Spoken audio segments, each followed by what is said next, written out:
Ladies and gentlemen, a very good morning and a very warm welcome to Predators Among Us. Thank you for tuning in to our event. You may be watching on YouTube or on the WorkSub platform. If such, we'd like to remind you to please try and use our WorkSub platform, as this will be the main platform for communicating with us. There will be many events where there will be audience interaction, of which we will be getting your input for our event. I will now demonstrate a small little guide for you to familiarize yourself with the WorkSub platform. Here I have on my phone is worksub.com. There's a QR code here that you may attempt to scan. Else, you may go to worksub.com. It will look something like this. In the ID, please type in FIGHTBACK, fight back, and tap on join. It may take a while to load, but that's okay. I'll allow mine to load,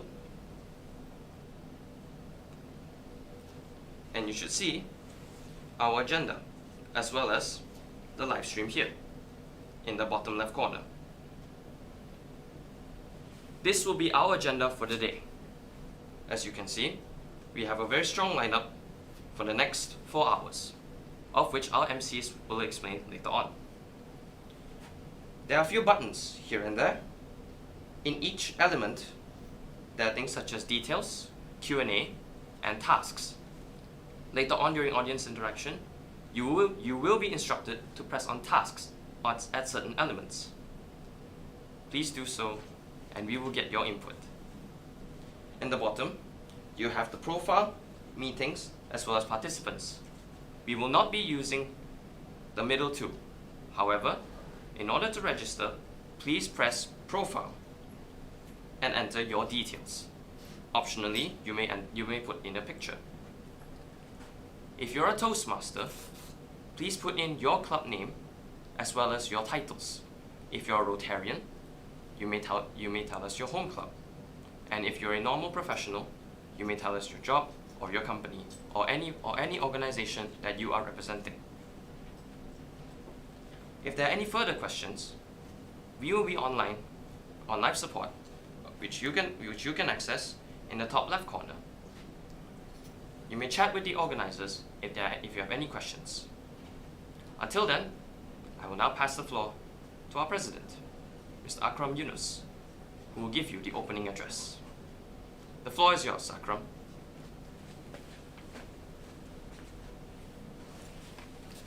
Thank you very much, Gordon. It's my honor to be here as president of the Toastmasters Club to welcome you all to Predators Among Us. Right? This event was born out of a desire between our two clubs, the Toastmasters and SASA, to highlight not only ourselves as clubs where you, our fellow students, can come and grow and develop, but as an opportunity for us to use this platform that we have to bring awareness to matters that people hardly talk about, that we feel need more attention. When we look around us, when we look at the world news, we see chaos. We see rioting in the streets. We see social injustices. But how are we combating that? Do we see it in the right way? Are we seeing governments take action, real action? Why or why not? And how do we go about changing that? I strongly believe it starts with a voice, the voice of an individual, shared among friends. That carries over to groups, clubs, and finally societies. From the societal standpoint, from that platform, those in power take action. Not because we've yelled them into submission, because we have made a clear and convincing case that something must be done. When we look back at great public speakers, people who spoke for change, I think of Dr. Martin Luther King in the 60s, rallied for civil rights. Nelson Mandela in the 90s, who spoke out against apartheid, had it abolished. More recently, we have Malala Yousafzai, who championed the cause of education for young girls, and she was shot for it. The immeasurable courage that this girl had to survive that attack and continue shows just how powerful an individual can be. And our most recent example of this, none other than Greta Thunberg, a champion for the cause of the environment, speaking for animals and plants. The environment itself has no voice that we can hear, but Greta spoke up. Started with small actions, started camping outside of the Swedish parliament to raise awareness. Through that, her fellow students joined her, and it became a cry from the young people, from the youth, like you and I, for someone to take action, for the Swedish government to take action. Fast forward a few steps, and she was addressing the UN Conference of Climate Change. Now, it's hard for us to imagine ourselves in that position, but I can't stress this enough. We can make a difference. And it starts with a spark. It starts with one conversation that leads to another, that emboldens, embraces, it empowers each and every one of us to do more than what we are doing currently.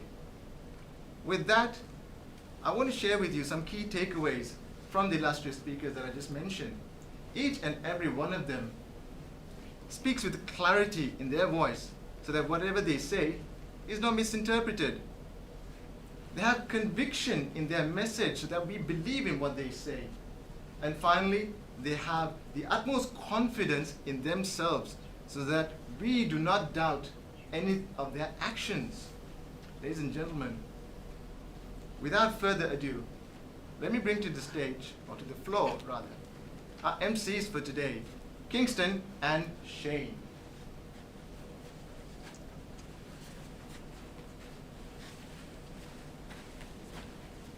Good morning, everyone. Hi, my name is Shane, and I'm part of SASA committee. My name is Kingston from Help University Toastmasters Club. Thank you so much for being with us today.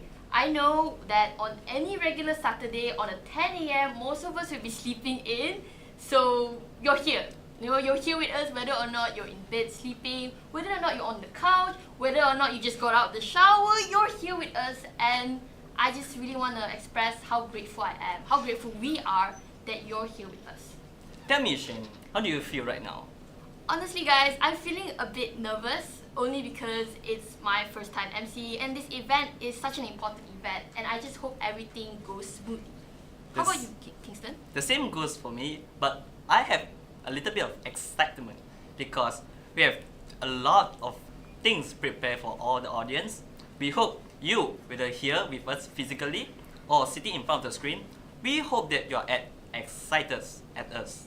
Shane, would you mind to talk us through today's lineup? Yeah, sure. Okay, so for today's lineup, our first segment will be us hearing from stories from survivors. And then we'll have a short break. After that, we'll continue with our second segment, which is the panel discussion, where we will get to know a little bit more about this topic from the panelists that we've invited. And then we will also learn about our organizing team and more about the NGOs. Okay? Before we dive into the first segment, let's have a little bit of fun. Go to worksup.com. There's a segment where it says interaction with audience. Please type in your answers when we are about to show you the question later. For those who are watching through FB or YouTube Live, you may also type in your answer in the live chat. Our moderator will take note of the answer and submit it for you. Now, let's have the first question for you guys. Alright, the first question will be, what are you expecting from today's event? Shane, will you like to be the one that the first to provide the answers for us? Personally, what I expect of this event, that after the event, we will have some sort of discussion. There will be more spark on this topic, maybe even inspire some people to speak up about their own truth, or even talk more about it openly with their friends and family too. How about you, Kingston? For me, I'm expecting some really intriguing stories and also a very thought-provoking panel discussion later. Now, let's open the floor for any physical participants here. What expectation do you guys have? Anyone would like to give your answers? Don't worry, we're all just sharing together what we expect from today. Great stories. Great stories. Me too. How about you? Some interesting insights. Yes, true. Some exciting stories from survivors. Exciting. Definitely. Yes, definitely. I want to broaden my horizons. Yeah, which I think is very important Yeah. for this event, right? Definitely. Yeah. Especially on the topic of sexual assault. Yeah. Alright, should we flash out the screen and let's have answer from the virtual world? We hope. Inspiration and stories from brave people. Yes, thank you, anonymous one.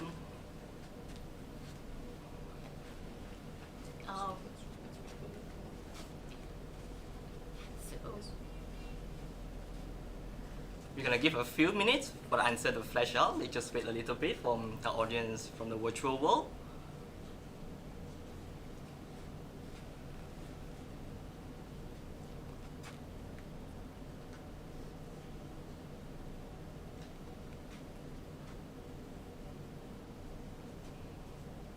okay, I think generally what we're all really expecting from today is really taking the time to listen to stories from survivors, as well as one of the audience have said, broaden our horizons, because when we talk about this topic, we don't really know the in-depth information and things about it. You know, how do we support survivors, or the laws on it in Malaysia as well.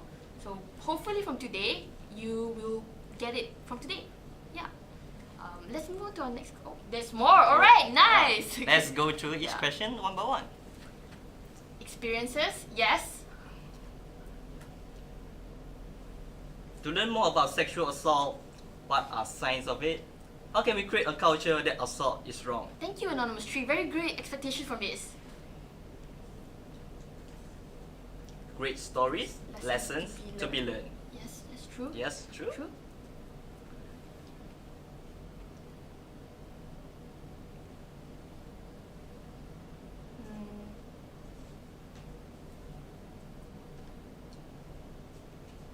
Are there any more?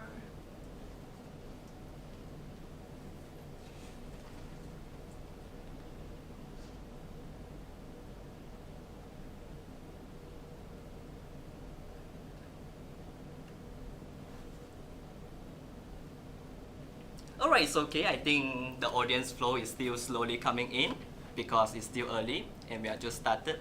So let's move on to the second question of the day. So, Shane? second question of the day is, how do you describe your feeling right now in one word? I mean, I already said I feel a bit nervous, and Kingston has mentioned he too feels nervous. But how about you? Just shout out the adjective that you're feeling right now. From the audience here, the physical audience. Cautiously optimistic. Okay, okay. That's 2 words, but I can Two words, accept that. Yeah. What about you? Excited. Excited. Excited. Yes. It's a new event. New event. Yes. Very pumped. Very pumped. Yeah. Yeah, pumped to Pumped. listen. Super pumped. Emotional. Emotional, yes. I feel like we're going to probably feel a lot of emotions today. Definitely. So everyone prepare tissues, everyone just prepare to really listen and be in touch with your emotions too. Okay? Alright, let's move back to the answer from the virtual world. Anxious, confused, inspire. Confused. Huh.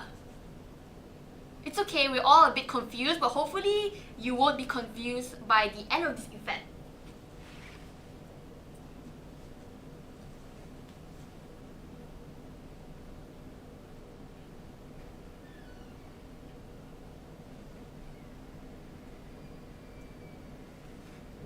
We have more. Curious. Ooh, nice, yes. For the first question, I assume this is for? To learn how to combat sexual harassment. Definitely, we will be touching on that topic.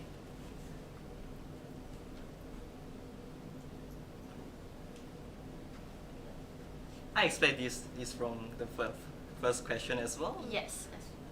To get to know about any bad experiences of sexual harassment happening here in Malaysia and what we can do to help male awareness about it so people will learn and refrain from doing so. Yeah. It's a very important topic, and hopefully we can really cover this in depth.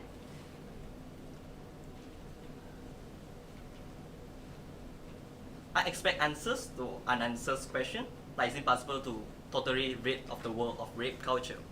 Wow, thank you, Anonymous 8. Not to like spoil the question, but I'm just saying it's in there, you know, hopefully. Yeah, it will come up. Thank you very much for that.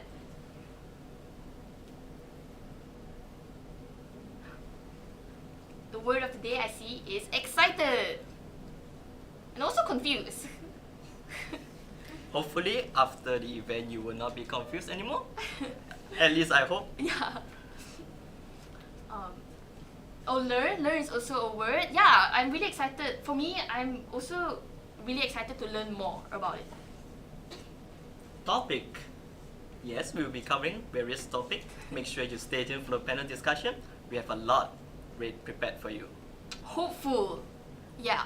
I'm hopeful that we can all learn more. Hopeful that we'll be able to create some form of discussion, spark some form of bravery in people. And the word that I love the most is inspire. Inspiring, because we have 3 brave speakers today who will be very inspiring for me.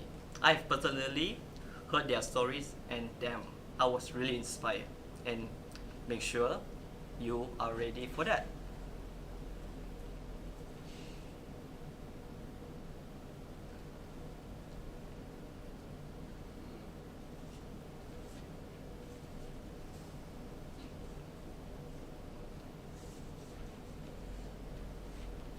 Today's discussion, today's people.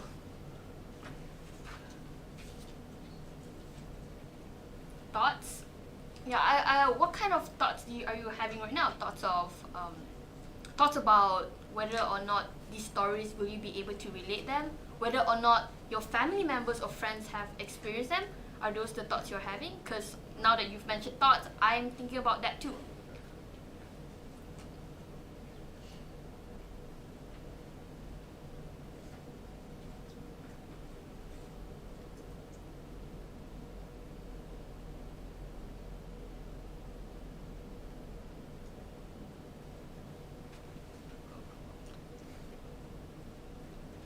I can see the word of the day is having a tough competition about and excited about is about to catch up.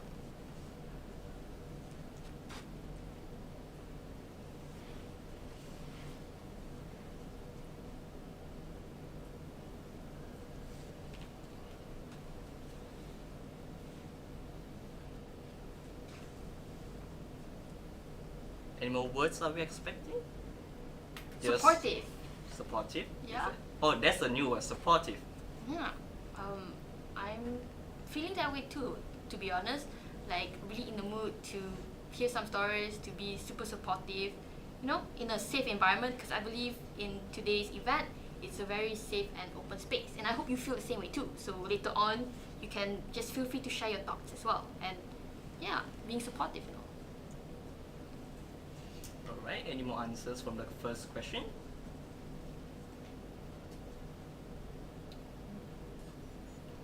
Good on the first question.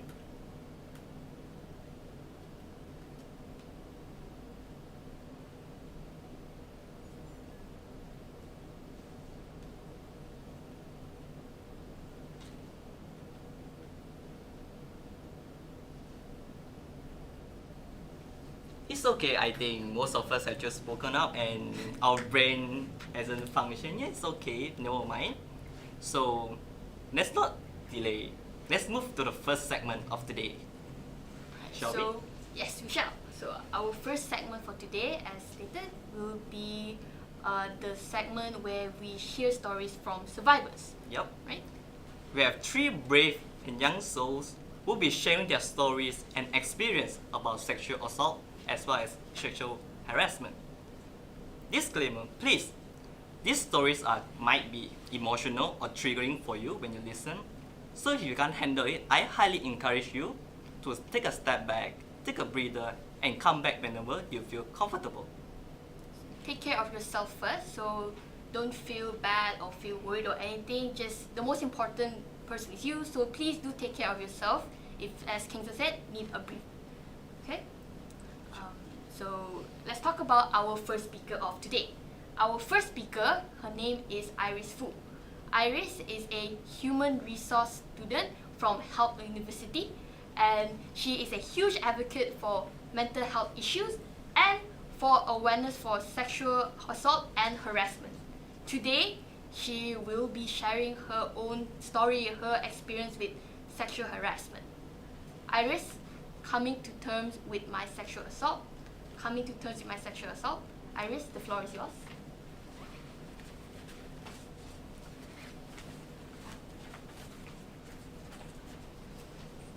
I was 15 years old when I was sexually assaulted on the train.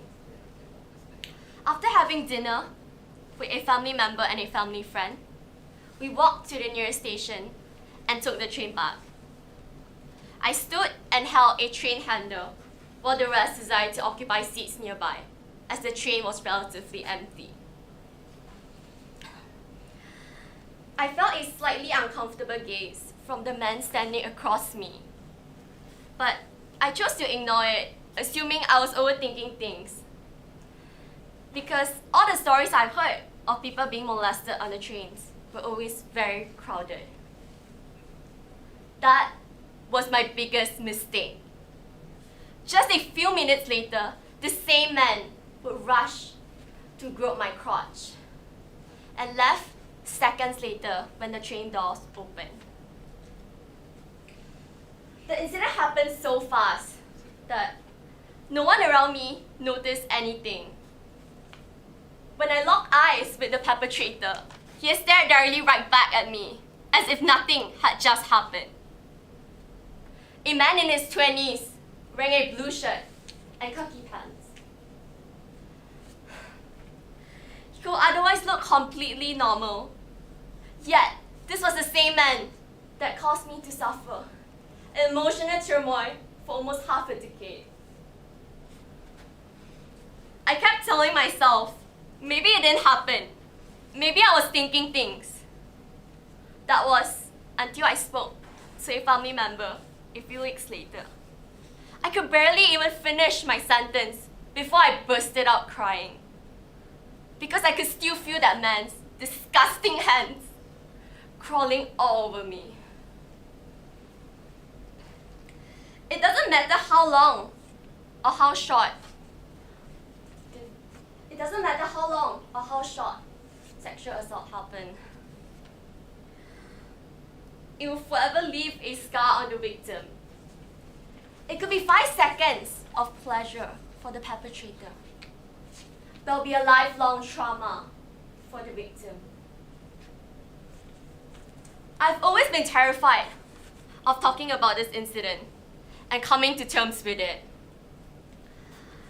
For the first few years, I was so terrified of even taking the train alone at night. Because I could still feel that man. I could see him haunting and mocking the helpless me in all directions. Considering my age back then, I was only 15 years old. I hated myself, not the perpetrator. I felt I was disgusting. I was dirty. I was shameful, unworthy of society. I was genuinely disgusted with my own self, especially with my own tainted body.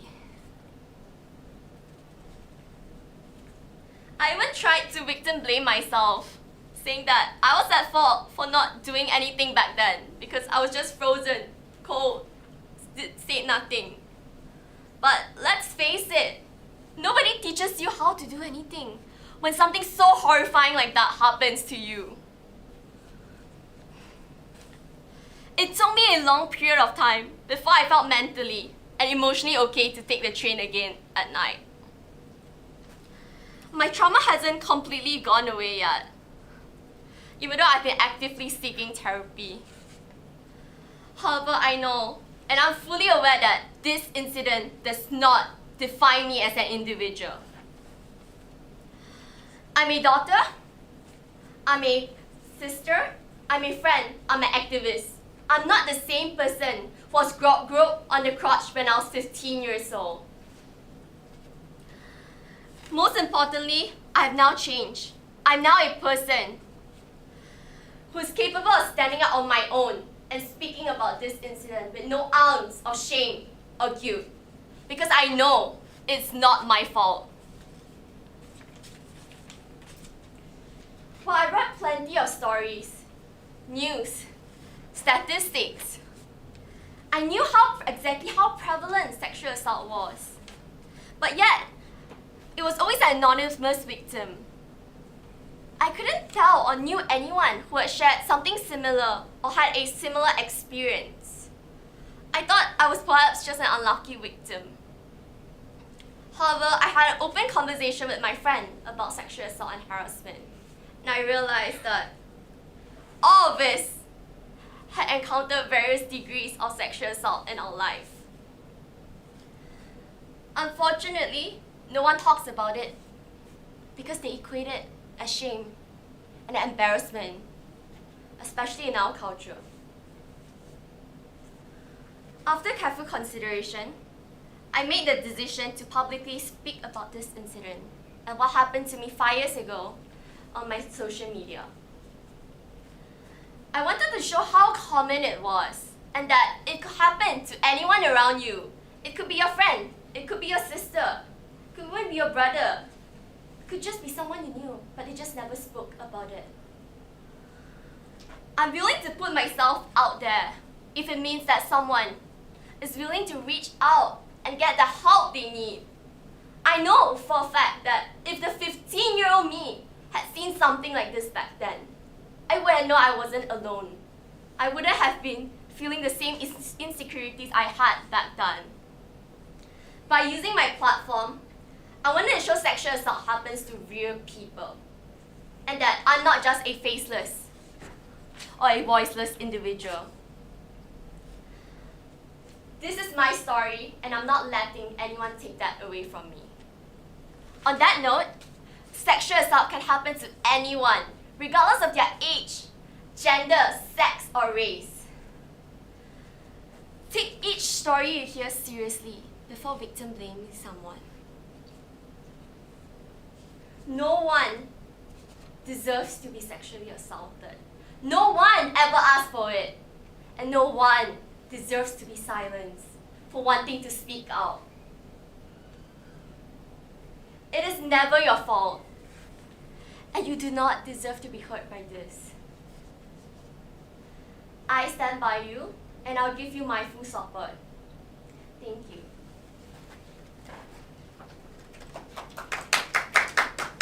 What a powerful story and message from Iris. How do you think, Shane?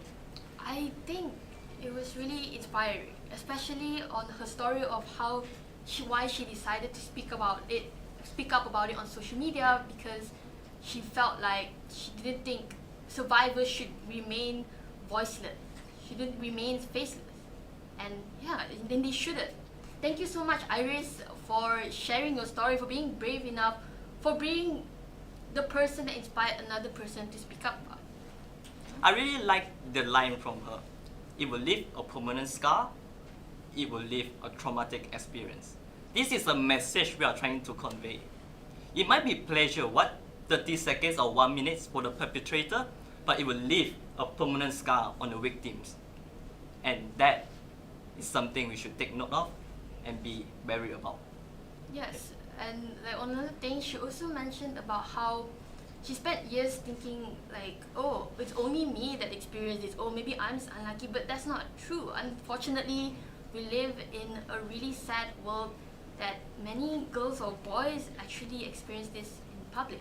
And the moment she spoke about it openly, the moment she realized it's not shameful to talk about it, and she spoke with her family and friends, then they created a discussion. And we hope that from her story, you got that, and you won't hide yours, or you will be comfortable with talking with your friends and family, right? I think one of the important messages from Iris' speech is also that sexual assault could happen anywhere, not only in private, but even in public spaces like in the train. Nobody escapes from sexual assault. It can happen anyway. Everyone should keep an eye on it. Yes. If that's so, shall we welcome our next speaker? Yeah. Thank you again, Iris. And for our next speaker, her name is Shannon Chong. Shannon is a SASA, is a Help University SASA recipient. She's part of the scholarship committee, and she's also a spirited advocate for awareness for sexual harassment. Inspired by many survivors like Iris and so on, she has decided that I'm not staying silent anymore, and she will be sharing with us her story and owning up to her truth. Shannon, I was only 10. Shannon, the floor is yours.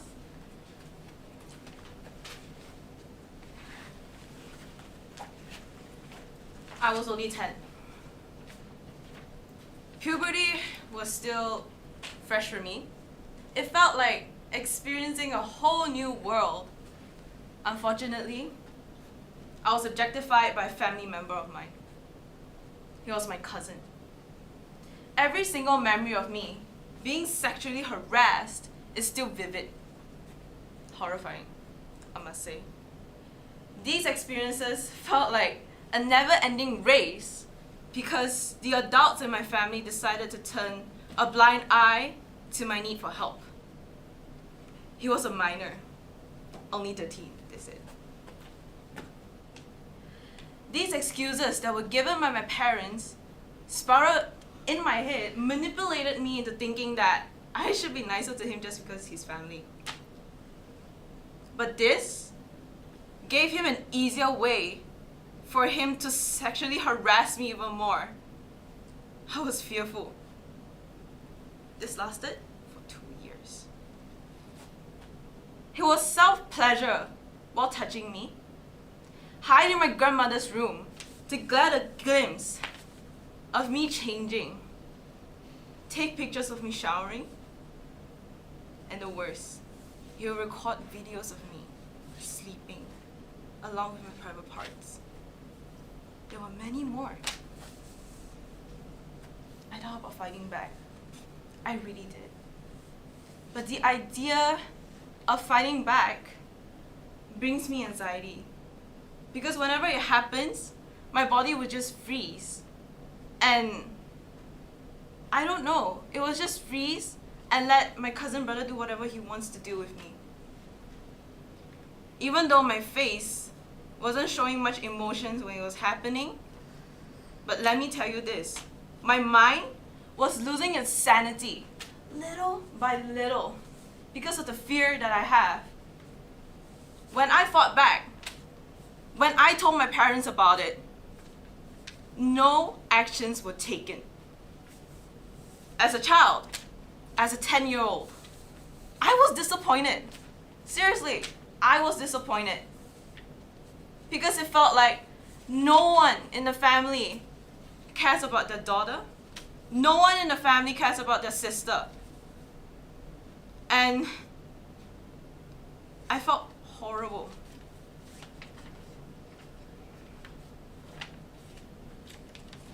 And it's just, I went through 2 years of my life just like that. Because I was kept quiet by my parents. Because they did not want to cause a scene. The bond between the family was prioritized, but not me. Now, everyone in my family acts like as if nothing has happened. Whenever I go for family reunion dinners, I have to force myself to not think about it. Seriously. Whenever I go for family reunion dinners, I see his face. It's kind of like trauma. I get scared. But I have to keep it in, force myself to not think about it. The dude is in college right now. He's living a great life with great friends, doing amazing things in college. But I wonder if he has any remorse for what he has done to me. Because I've never gotten an apology. Even though I've grown to love and protect myself. But the fear from that 2 years is still here, unfortunately. I remember being insanely disgusted at myself just because I felt dirty. Because it reminded me when he was self-pleasuring me. Yeah, it was just disgusting. I was just disgusted at myself. So, no one taught me how to overcome these experiences. My mom did not say anything. My dad did not say anything. I wanted to seek for therapy, but I did not get the help that I needed. I think time healed everything for me. It took me very long to speak up about my story because he's family, number one. Number two, I have this fear of causing drama in my family because I've always been that child who's a failure. And yeah, it really did took me long. It took me 2 years to recover. It took me 2 years to come back. It is very important for us to educate young children how to protect themselves. It is very important to educate young people, millennials, adults, old people, the side effects of sexual assault because it is not a joke. And I'm serious, it's seriously not a joke. And to all the victims out there, especially the ones who are watching, please do remember that you are loved and valued. Please surround yourself with people who treat you with respect because you are amazing. You are a blessing to a lot of people's lives and you better know that. You have to remember that. And do not let anyone tell you how to fight back because it is your story and you own it and you're a survivor and you're brave. Okay? So, please, love yourself. Tell other people to love themselves. It is very important. We need to promote this to the younger generation because mental health, let me tell you this, is deteriorating. I'm not even joking. So please, love yourself. Please respect yourself. If no one loves you, better love yourself. Do not hate, but educate. Thank you very much for listening. Thank you so much, Shannon. I have listening to her story. Kingston, would you like to start? What do you feel when you listen to her story? My heart really sinks when I listen to her story, and I think we should applaud her for her once again for sharing this great story, this inspiring stories. I think, yeah, I feel the same way too. My heart sinks because there's a lot of times when it comes to this topic, it's very difficult to talk about it, especially when it happens within your family. Because as she mentioned, she doesn't want to cause drama or things like that. And it's even worse when it's a minor as well and the situation is so much trickier. But I hope you, the audience, what you got from her story is that you shouldn't be afraid. And we hope that you can grow to not be afraid and reach to a point where you also are able to share her story like Shannon. Kingston? Her speech also sent a message to the guardians, parents who are watching in front of the screen. Never ever let your daughter down of sexual assault. No matter if the perpetrator is a minor, is a relative, but your daughter is the most important. If you let them go at the age of 13, what's gonna happen later? A worse crime might happen and it might get out of control. Yeah, I think a lot of times when family members speak up about their relatives or their cousins or their siblings doing this thing, it's something I believe that parents, you have to believe that. Kids need you, alright? We need to listen to our family members. So if you have a sibling, if you have a cousin, talk to them. Ask them about their experience. You never know what they've been through because it's family matters, so it's tricky to speak up about it sometimes. So spark that discussion with them first, right? I think the culture plays an important role, especially in the culture of Malaysia, where we usually put family first among everything. Yeah. I think that mindset needs to be changed. Alright. Should we welcome our last speaker for today, Shane? Yes, sure. Alright, for the last speaker, her name is Jolene, and she's a currently SASArian, a Toastmaster, and also business management student. I personally have listened to her speech, and she is really a great speaker, an inspiring speaker. And I don't have the word that describes her because she's really brilliant. Standing with the survivors, she will be representing an anonymous SASArian from Help University who contributed her story for today's event. She believes that every story matters, no longer will these stories be unheard. Jolene, I've always lived in fear.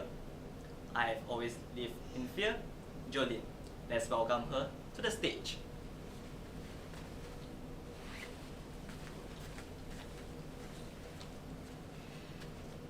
Greetings. I lay my heart bare before you today, and I chose to remain anonymous and have someone else to represent my story to show that this problem isn't just mine alone, but it's all of ours. As we are fighting to make the world a little safer for us, we demand to be heard. I demand to be heard. And I will no longer be silenced. I was 10 and he was 8. I was sleeping in my parents' room one night, peacefully, when I was awoken by feeling someone on top of me. I was really scared to open my eyes to see who it was, but I knew what he was going to do. Despite being terrified, I knew I had to act when he started to pull my pants down and started to grab my butt. I could hear him unzipping, and I was shaken to my core when I felt his breath on me. So I had to do something, I had to act. So I pretended to kick something in my dreams, and he instantly got up and left. As soon as he exited, I immediately got up and tried to calm myself down and to process what had just happened. My parents had gone to work. I was all alone. I did try to make guesses as to who it was, but I didn't want to make assumptions about my own family.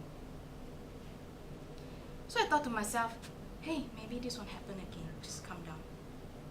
And what do you know? The next night it happened again.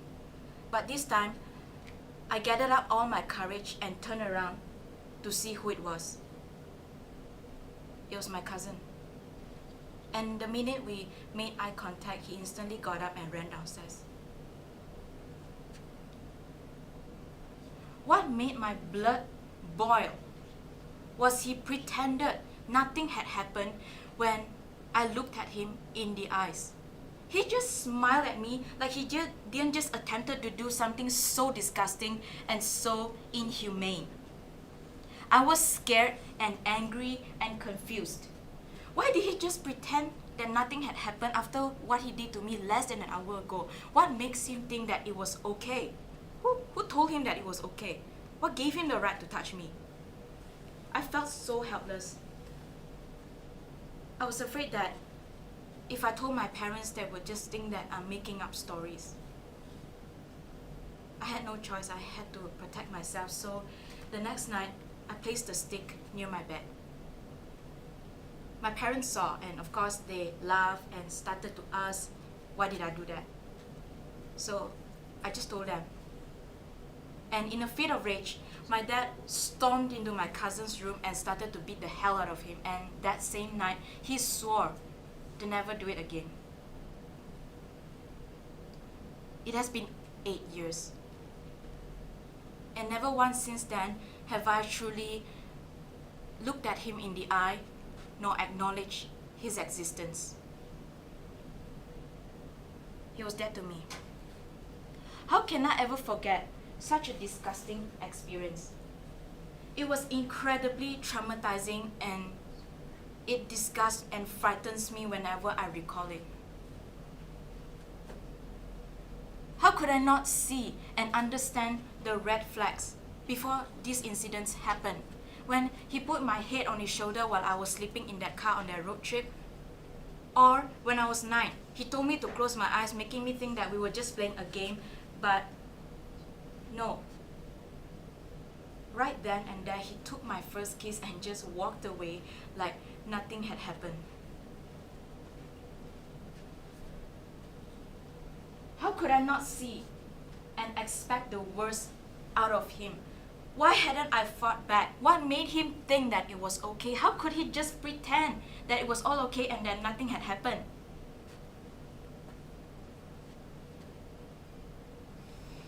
I hate it. I hate it all. I hate how I had to lie when my friends excitedly asked me, "Hey, who was your first kiss? Was it a Prince Charming?" I hate that I had to lie and say that, oh, it was a happy experience, it was somebody else. I mean, what could I have said? That it was my own cousin? That it was my own cousin who kissed me and assaulted me? Could I have said that? I felt so disgusted with myself. I wanted to rip my own lips out.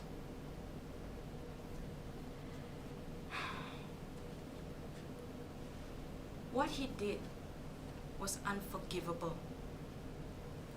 What he did was incredibly horrible and disgusting. Every night before I go to sleep, I had to check that the door to my room is locked so that nobody will come in and touch me in my sleep. And whenever someone do that without the intention of harming me, I would just wake up screaming because I would think that it was the scumbag cousin of mine. It has been over 8 years and I still couldn't help but wonder, was it my fault?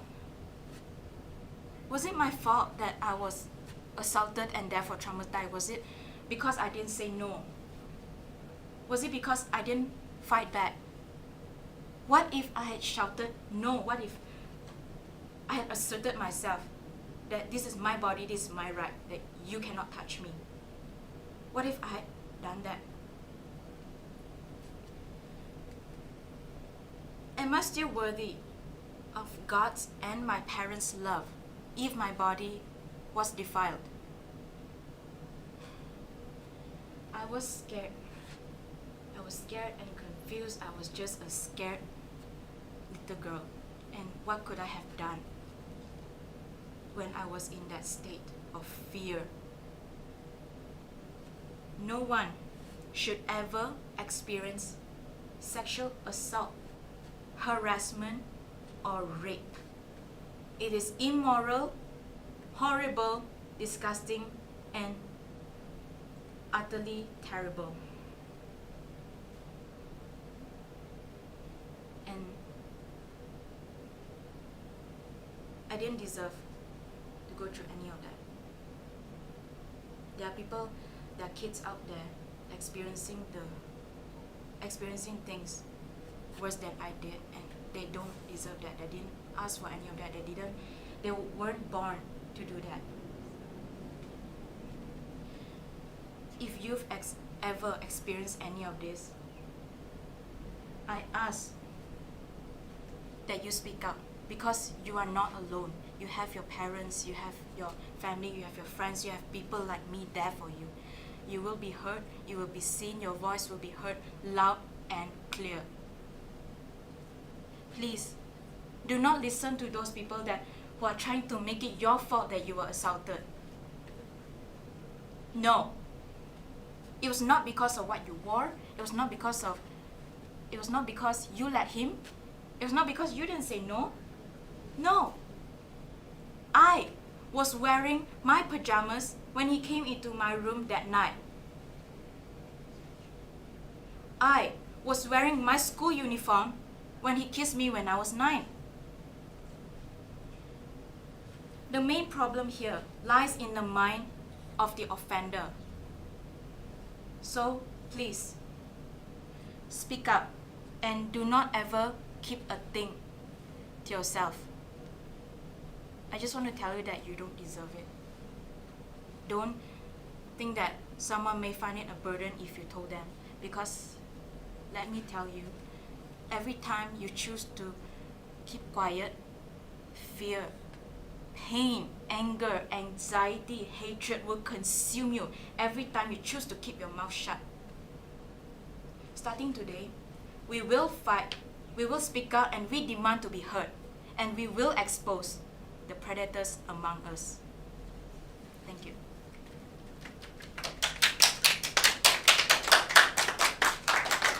A big round of applause for the brave speakers who shared the story just now. Anything? How do you feel, Shane?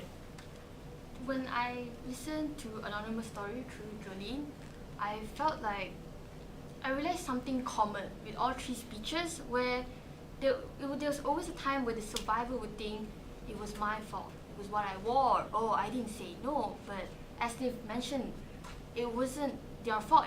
It's never a survivor's fault at all. And I feel like it's something we need to say more. It doesn't matter, and it doesn't matter who it was. It doesn't matter where you were, what you were wearing. It doesn't matter if someone violated you. And audience, if you yourself have experienced this, I hope you know again. I want everyone to stress on this, that it's not your fault, and your story matters, and we believe you. And through today's sharing session, we hope that you would be inspired and that you would reach out, whether or not it's your friends, family, even a stranger that has gone through the same thing with you.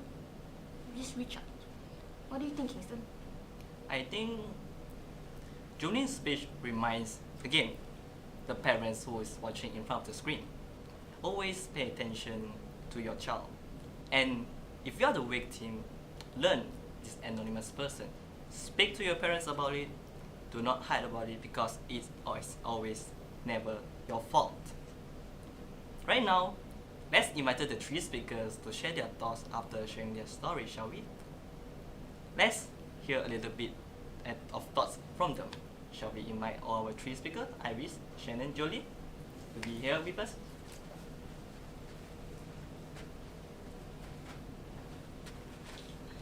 So, Jolene, would you like to have a start? What do you feel about Iris and Shannon's speech?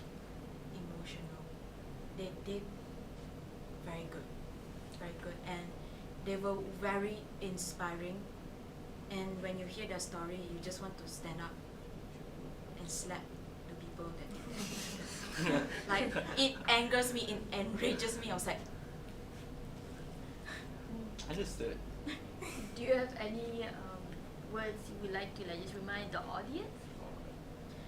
I would like to remind them that you should always speak out. Like my story said, don't ever keep it to yourself, because others may find it a burden, others may find it an annoyance. Don't be afraid of that. Just share your stories, and if you can, tag these people out. Call your perpetrators out. Thank you very much for your insights. For Iris? I actually feel very relieved, as if a burden has been removed from me, especially because I know I'm not alone. I have these two wonderful ladies here with me who had spoke so well and really translate such a great message to the screen and to people out there. I'm honestly so honored to actually even be here and actually represent a group of survivors. And I hope that this message resonates with you as well, and that you will actually take the chance and opportunity to speak up. Because if all three of us are willing to speak up, I hope you have the courage to speak up as well. As for me, I really like Jolene and Iris' story, because it really reflects a lot on how people should just respect each other, honestly. Men, women, whatever your gender is, your sexuality is, please respect each other. And I really, really do respect these two ladies right here, because whatever they did was such bravery, and they really do deserve an applause. Yeah. Everyone, guys. Yeah. Good job, everyone. And for the audience, please do remember that it might be a blur when, the experience is very subjective, it's very different. So please reach out, because it can be scary, can be traumatizing, and yeah, it is very important to actually spread awareness. It's okay if you don't want to share your story, but really, you need to love yourself first before you love others. So yeah. Right, thank you for all these thoughts and messages. I hope the audience have all gotten the important message you guys are trying to convey. Thank you. Thank you so much. Right. Thank you. So now we heard from them and you've also heard from us. How about you? We want to know what are your thoughts, what are your feelings right now as after you've listened to those stories, you know. Whether or not you resonated with them, whether or not you know someone who resonates with those stories. So just give us a moment. Go back to WhatsApp. The segment has been set up. Just type in your answer and your thoughts there. In the audience interaction section, please head over there and we'll be waiting for you.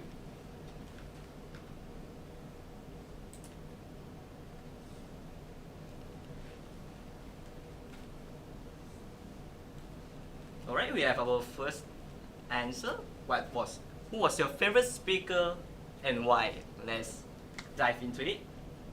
Jolene, her emotions were really strong, even if it wasn't her own story. I agree too.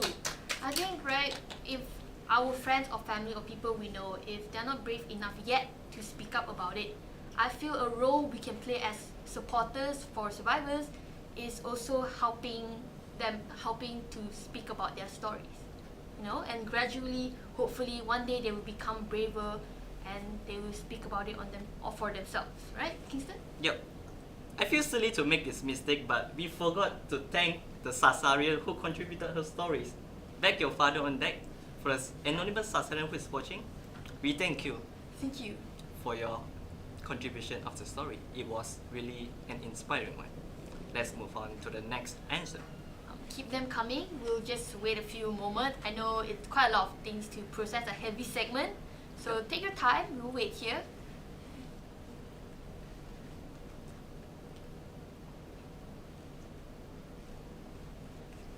Alright, we have two more. My favorite is definitely Shannon. She was really interactive, and you can see that she was really raising awareness. Alright, I agree too. I mean, my favorite speaker is every speaker, obviously. Yeah, but yes, she was really interactive and she was raising a lot of awareness on loving yourself first and growing to love yourself first before others. When you love and respect your body, then things will flow. Yep. Yeah.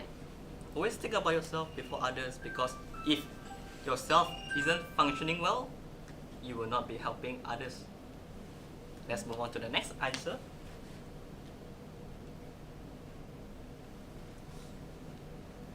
Iris, she conveyed her story so vividly. I want to talk about this. Thank you so much again. I know we've been saying a lot of thank you, but I feel like it's necessary to say this thank you because these stories, especially talking about it so vividly, is not easy and it's really difficult. And not many people can want to bring back to that space and talk about it vividly, but she did. And so to the audience, thank you for noticing that. And to Iris, thank you so much for your story again. Really inspiring. Let's go to the next one. Shannon is so brave, and I like her really educated speech. Go Shannon. Alright, Anonymous 5 maybe? Julie Wu was my favorite speaker because she was really genuine. I was really inspired, and it was emotional as well. All the speakers did a good job. Yeah, I agree, it was emotional as well. Was it emotional for you, Kingston? My heart sinks one even deeper after listening to Jolene's speech. Not going to lie, I sort of teared up a bit listening because I know I have friends who have possibly went through the same thing, and yeah, it was really emotional for me. I hope that, I guess it was also emotional for you as well, Anonymous number 5. Right, Anonymous number 6. I equally love all of them so much because the survivors were so brave enough to share something personal, although it was hard, just to let people know they are not alone. I also admire Jolene for being able to share a story not her own, as if it was her own. It shows how much she cares. Yeah, I agree. Kingston, what do you think about this? Totally, 100%. Right. It's so important that we don't just uplift our supporters by saying we're here for you, but also say, hey, if you want to speak up about it, but you're not ready yet, I am here for you, and I will speak up about it for you and with you. Right. It's so important for us to support survivors in that sense too. Yep. So please reach out if you have your own stories. Never let it be unheard. Right, let's move on to Anonymous 7. I don't think it's fair to choose the best speaker. All speakers in the SASA who contributed her story are extremely brave to share their stories. Thank you for it. Many people will be inspired by yourself. And remember, never blame the victim. Yes, never blame the victim. Okay, we are in this place, in this event, in this society, we should never blame the victim. Yep. Anonymous 7 perhaps? Well, it's a lot of thoughts from everyone. Jolene, I really like how she was able to stand up for herself, and her father actually took action to confront the cousin and teach him a lesson to never do anything like that. I agree. It's rare that people go to a point where they really feel like, hey, no, and really stand on their own. So yeah, I'm proud. Thank you for that bravery. Like Jolene mentioned, stand up and slap him. Yes, stand up and slap them. Moving on to the next. Iris, her stories is something lots went through, including me. Anonymous 8. Anonymous number 8. We are glad that you got something from Iris' story, and that in some ways you don't feel alone anymore. Like you're not in this alone. Remember, we are all here for you. Moving on to Anonymous 9. Jolene, because the way the story was told was very touching and sad. Thank you. We thank you for your answers for this. Moving on to Anonymous 9. I want to thank all 3 of them for sharing. Iris made me feel mad through her speech, and it really highlighted how common sexual assault is. Shannon and Jolene show how assault can also happen at home, within the people you trust and love. True. Shall we move on to anonymous number 10? Thank you all speakers. You give us so much courage. Yes, true.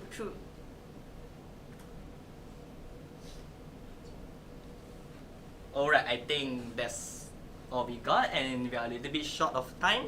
Should we do the closing of the segment, Shane? Yes, sure. Okay, so I know, again, mentioned so many times, we said thank you, but it's very important to say again. Thank you again to Iris, Shannon, and Jolene, and as well as the Anonymous Sasarian, for being brave enough to contribute your story for today's event and inspiring another person to share their story as well. Thank you so much, and thank you to the audience for listening to their story, for waking up at 10 a.m. and taking the time to listen to their stories. Alright? Ethan? It was a heavy segment, so right now we're gonna take a short break. But during this break, we have a question for you to think about. If you were Prime Minister for a day, how would you raise sexual awareness among Malaysians? Think about that, and we will come back to the question later. We'll Alright. see them in a bit. Yeah, see you in a bit. Okay. Grab a bite, grab a coffee, make yourself comfortable. See you later.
Welcome back, everybody. We hope everyone is like on their laptop and they are watching and they're already settled in.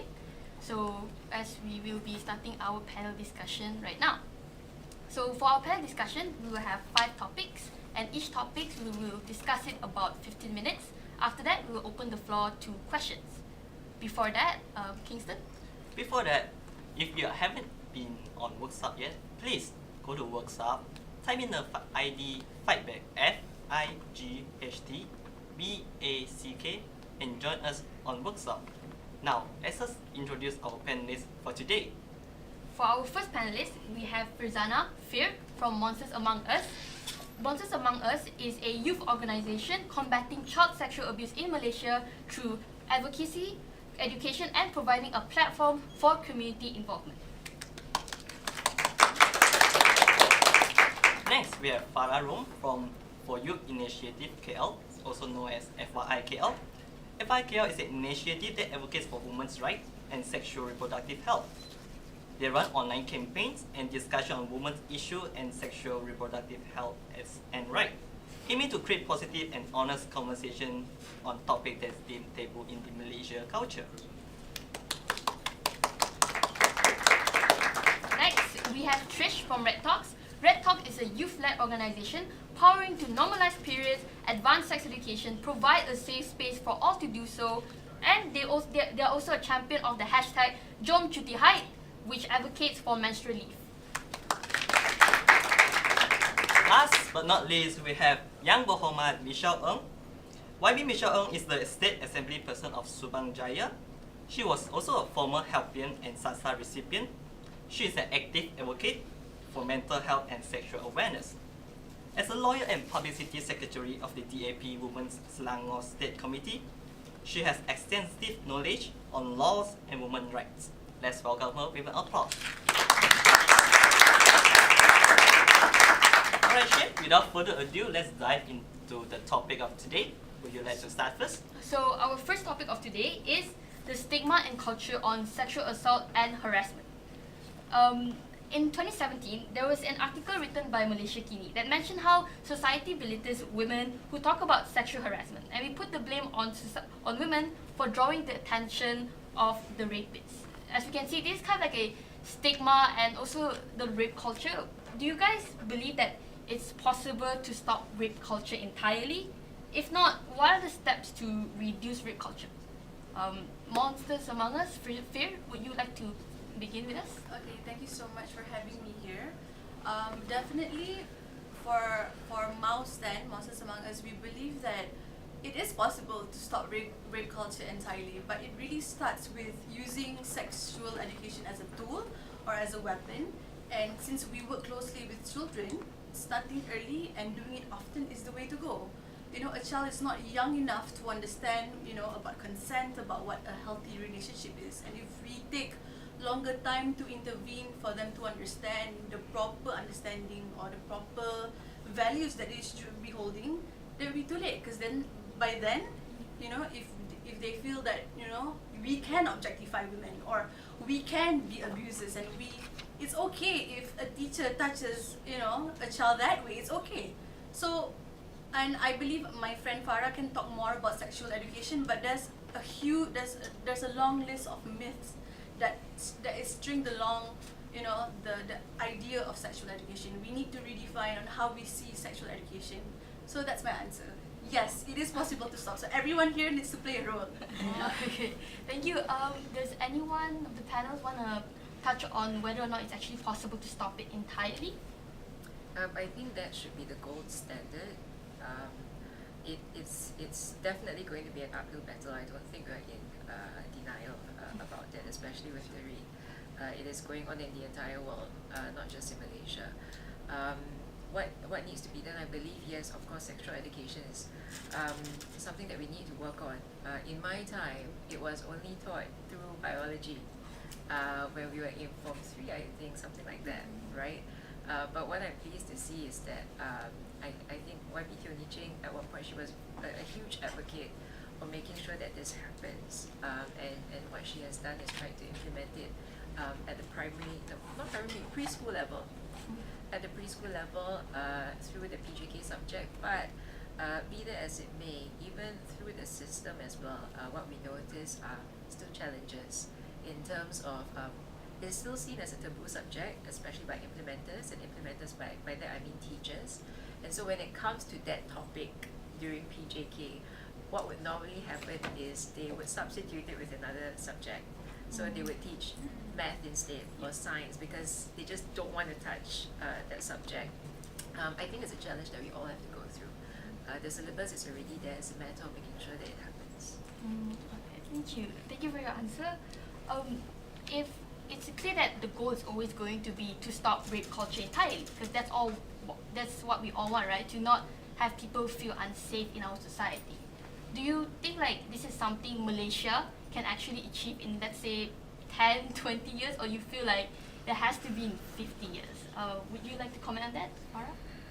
Well, in Malaysia, it's not saying that it's a unique situation, but there's a lot of different aspects that we have to see on how do we demolish the entire rape culture, because it can be a part of our beliefs in a sense that the way that we reacted towards the opposite sex, how were we being taught at a very young age.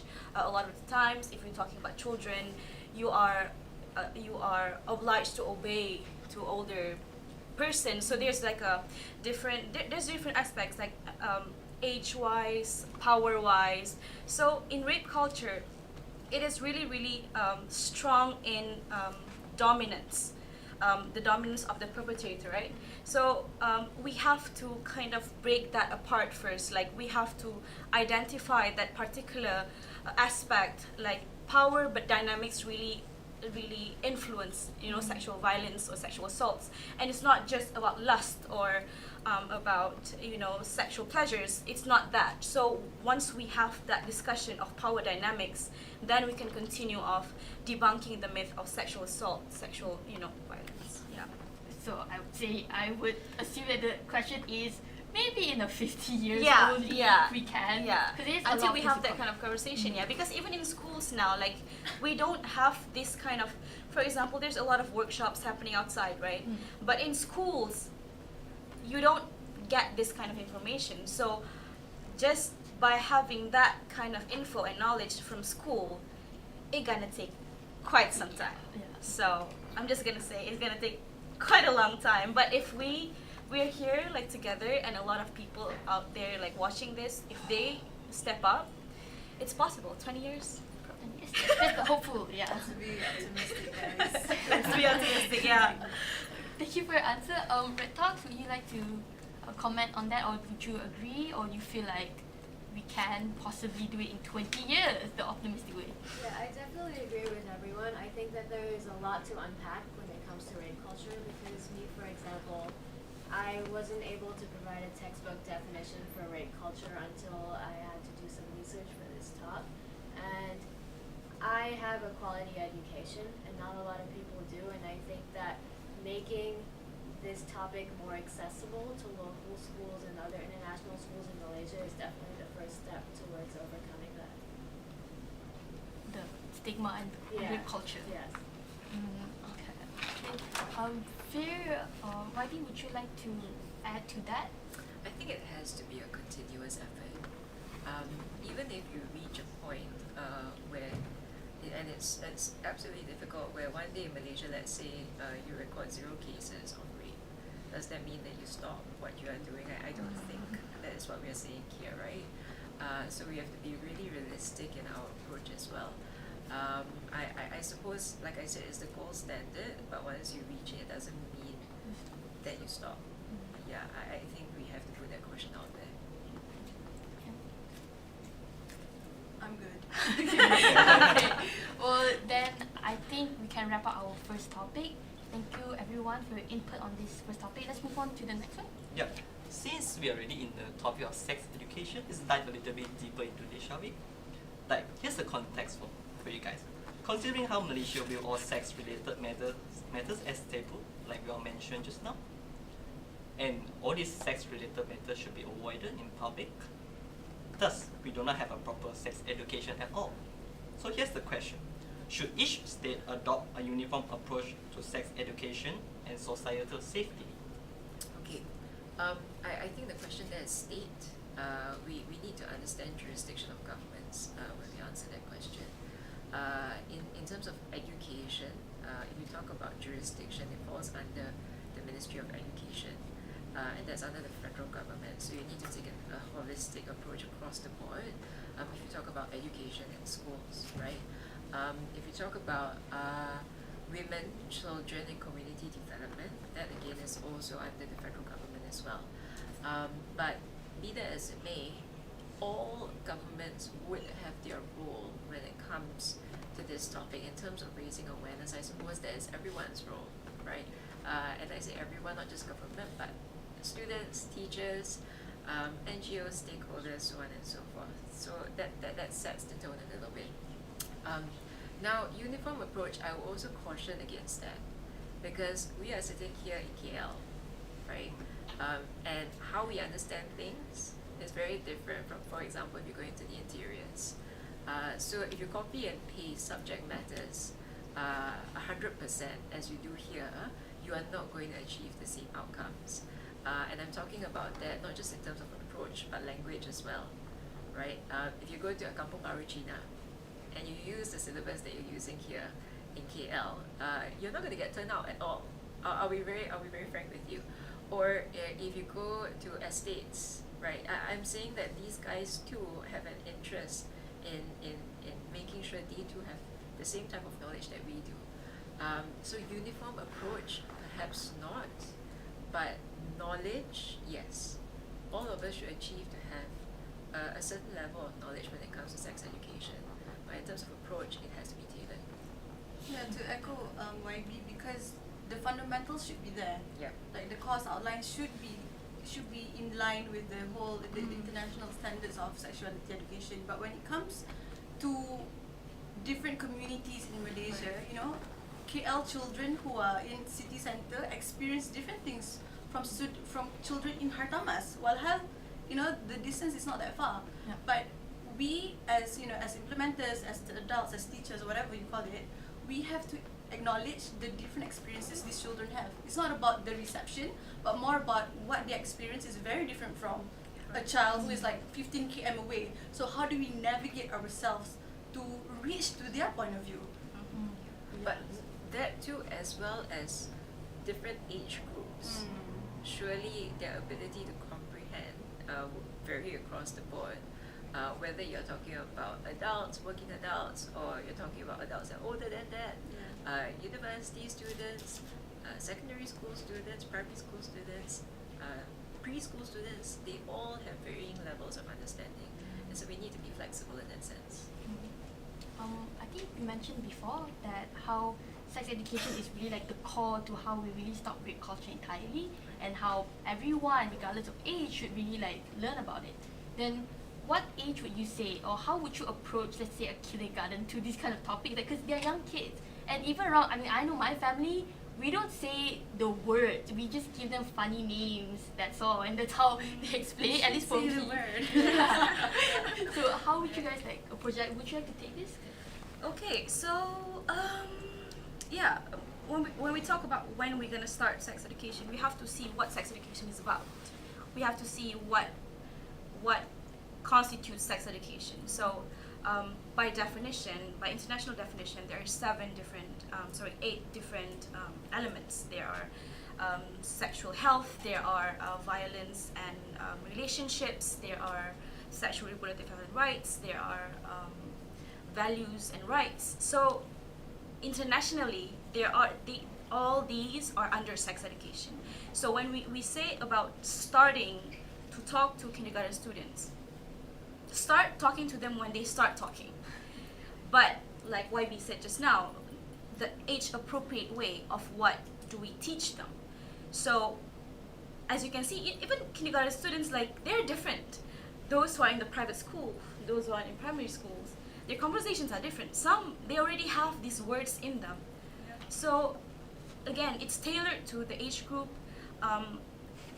but most importantly, start when they start talking, because when they start talking, they already can express themselves. And probably if they don't speak that well yet, probably in the way that you teach them their attitude. In sense that, for example, if you don't force a child to shake hands with someone that they don't want to, or you don't force a child to do something that they're not comfortable with. Because if we kind of put that idea in them, it's already power dynamics. You see? That's why there's a lot of things that you have to break apart to stop rape culture, and in sex education there's also stages to that. So at first it's that. I think Frizana can elaborate more on children and child rights, but from what my experience was, I taught sex education in kindergarten. So what we did, we used a sex doll. So there's doll that has genitalia, and also there's with babies and everything. So we kind of explain to them, this is what's the word for this, and then we teach them on how to react in terms of, okay, in school, who can touch you, when, why? If this happens, what you gonna do? So it's kind of like, interactive kind of conversation, although it's not really it's not really strong in the sense that we kind of just having a discussion with them, they're kindergarten students.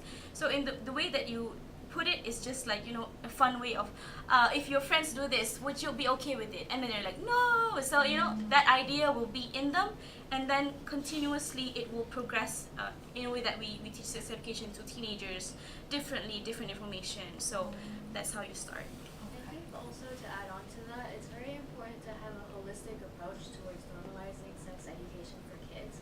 I think there's a lot, because of the stigma surrounding sexual assault and sex education, I've seen situations where kids write about or read about sex and they're discouraged from doing so, they're discouraged from talking about it so explicitly, which is something that we need to encourage versus discourage, in order to tell kids that it's healthy to talk about sex and assault and consent, and those things are very normal versus something that you should be keeping in the back of your head. Definitely. And the biggest aspect in sex education is conversations. Conversations between parents, conversations between teachers and children. If the children ask this question, what do you gonna talk about? What you gonna answer? This is the important things that will develop into the thought of either whether or not rape culture is gonna be there. If you recall, I think it was through YB Hanayo, where her ministry released a series of very short videos. They were 1-minute videos, and what they did was they would buy advertisements on YouTube, those for child videos, and so as children are watching those videos, these short clips would appear, and so it's crafted in a way to teach them about what is safe touch, right? What is bad touch? Which parts of your body, if someone touches, constitutes safe touch? So if someone touches you inappropriately, what is it that you do, right? And that time it was considered quite successful because you would measure how well a video does based on how long a person watches the advertisement, right? Yeah. I think you and I know that if it's a really annoying advertisement, once the skip ad option comes out, you would click it and then you would continue your video, right? So on normal advertisements, it's about a 20% retention rate, right? So the number of people that would exceed the minimum duration will only be 20%. But what they noticed was for these short clips, when it came to sex education, the retention rate was about 43%. So considerably high, in fact 100% higher than other normal advertisements. So that might be an approach which, if some of the NGOs here are quite interested in taking on, we have seen success rates with that, and so perhaps that can be considered as well. Thank you. Then talking about the media and how media has played a really big role in really teaching sex education, right, and giving people information.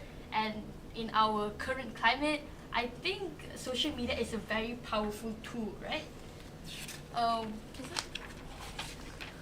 Would you considering in the recent years of how, with the help of the Me Too movement, we can see that a lot of survivors have stood up and they are told their stories and experience compared to 20 years ago, and a lot more children are more aware on this topic.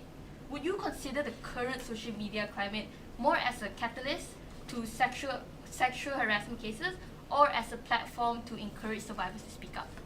I would say there are both sides to it. I don't think it's one or the other in this case when it comes to things like social media, because I've seen parts of social media, for example, Red Talks and Monsters Among Us, where the goal is to give out supportive information about sexual harassment and sex education in order to tell you that it is okay to speak out and that it's safe for them to do so. But I've seen the other side, where sexual harassment cases, cyberbullying happens among kids, especially teenagers in high school, and that's definitely a more toxic environment. I think the problem with social media is not a lot of people realize there is a healthy outlet that you can use. For example, these platforms that we talk about, and raising awareness of that can be very, very helpful to people, because there are so many platforms available that, for example, for me, I detoxed from social media a little while ago, and I came back and I decided that I wanted a more positive outlook towards social media. So I chose to follow things that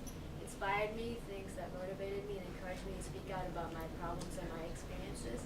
And it definitely changed my, I would say, worldview in general, just because social media is so influential and we're so impressionable.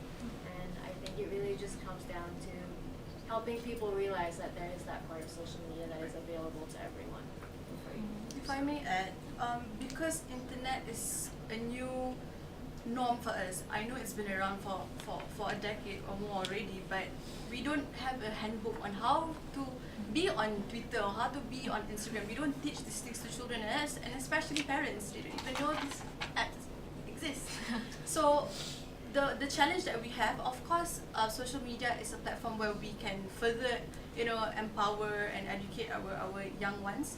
But how do they explore the internet safely and effectively?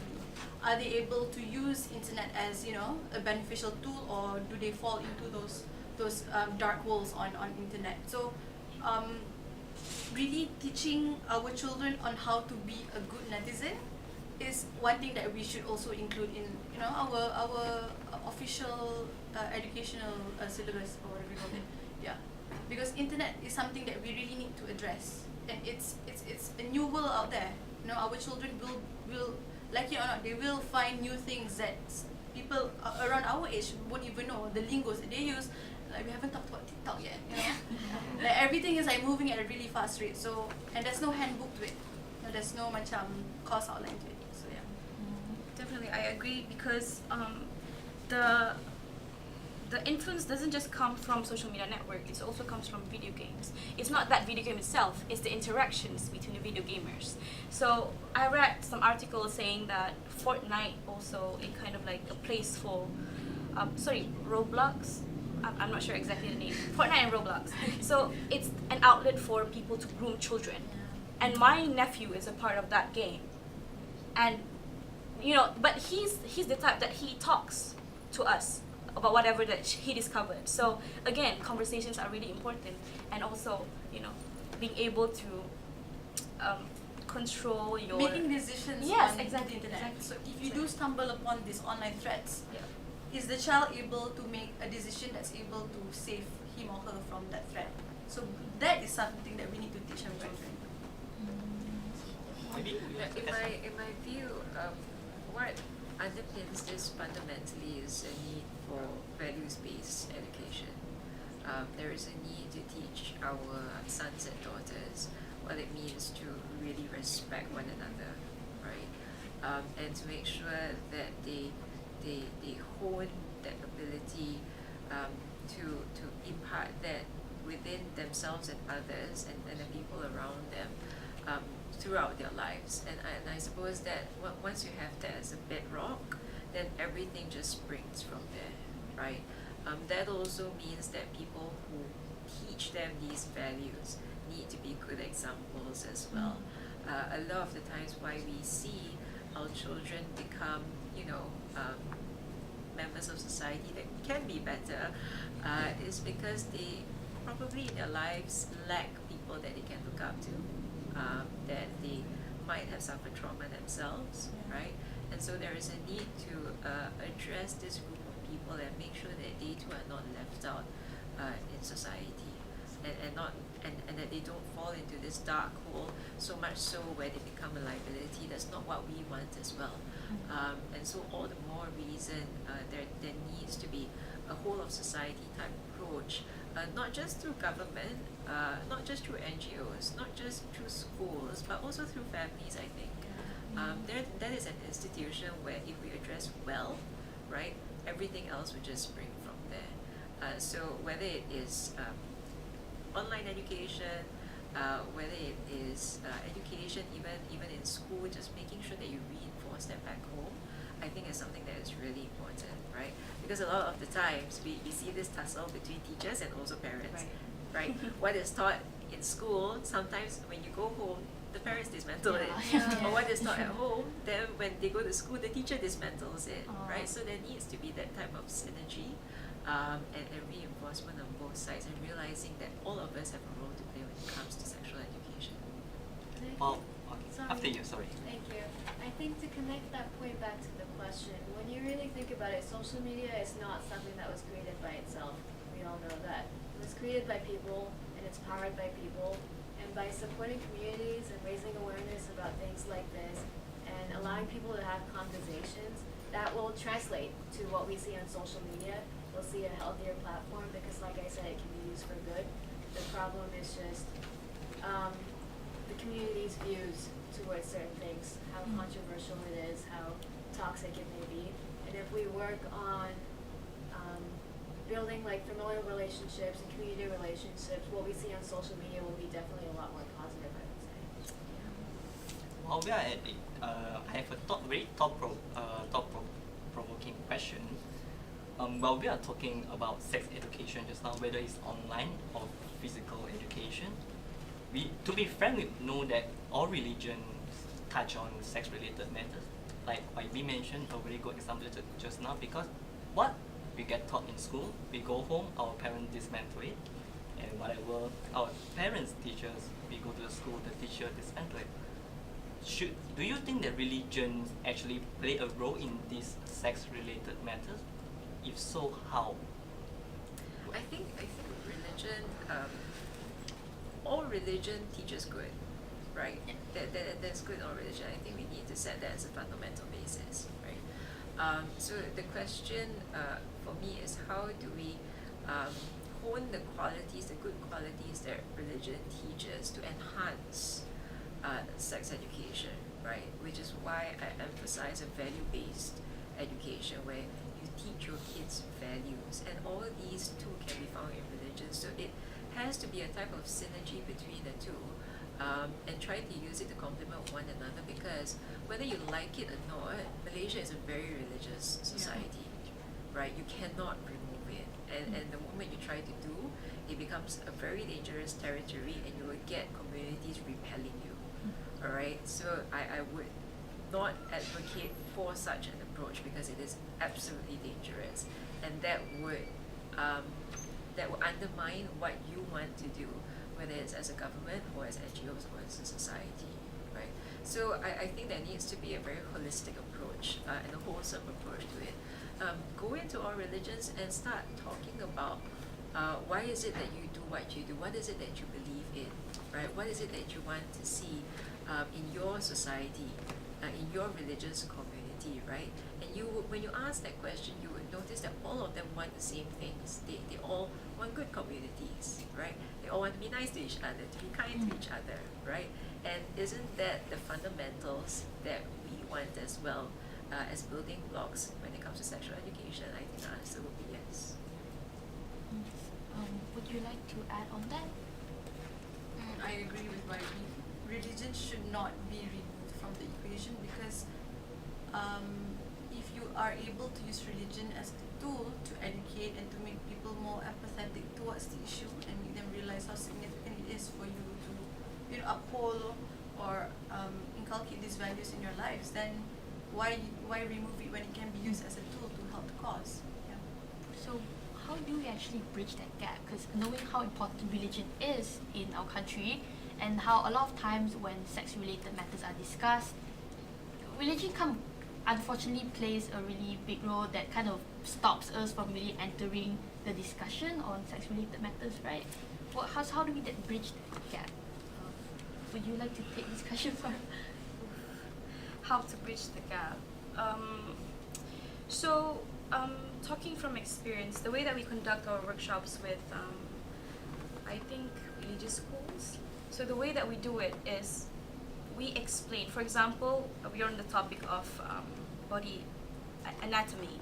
So we kind of mix both of the information of biological and also because in Islam there's a lot of rulings in terms of if you ejaculate and things like that. So you have to do a certain stuff after that, right?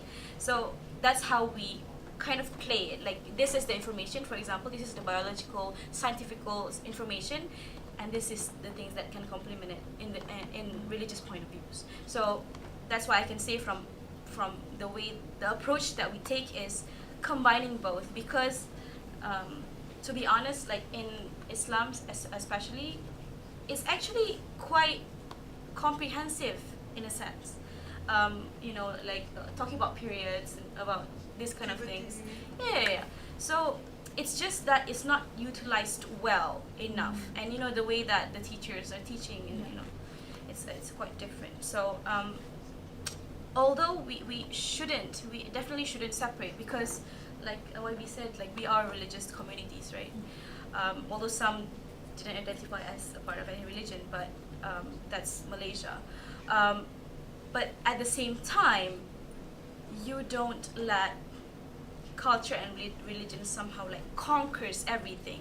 We want the information to be out there. We have to be smart about it, but we can't succumb to the pressure. Yeah. So when it comes to advocates, we have to play our game. Like, you have to be smart about delivering your message.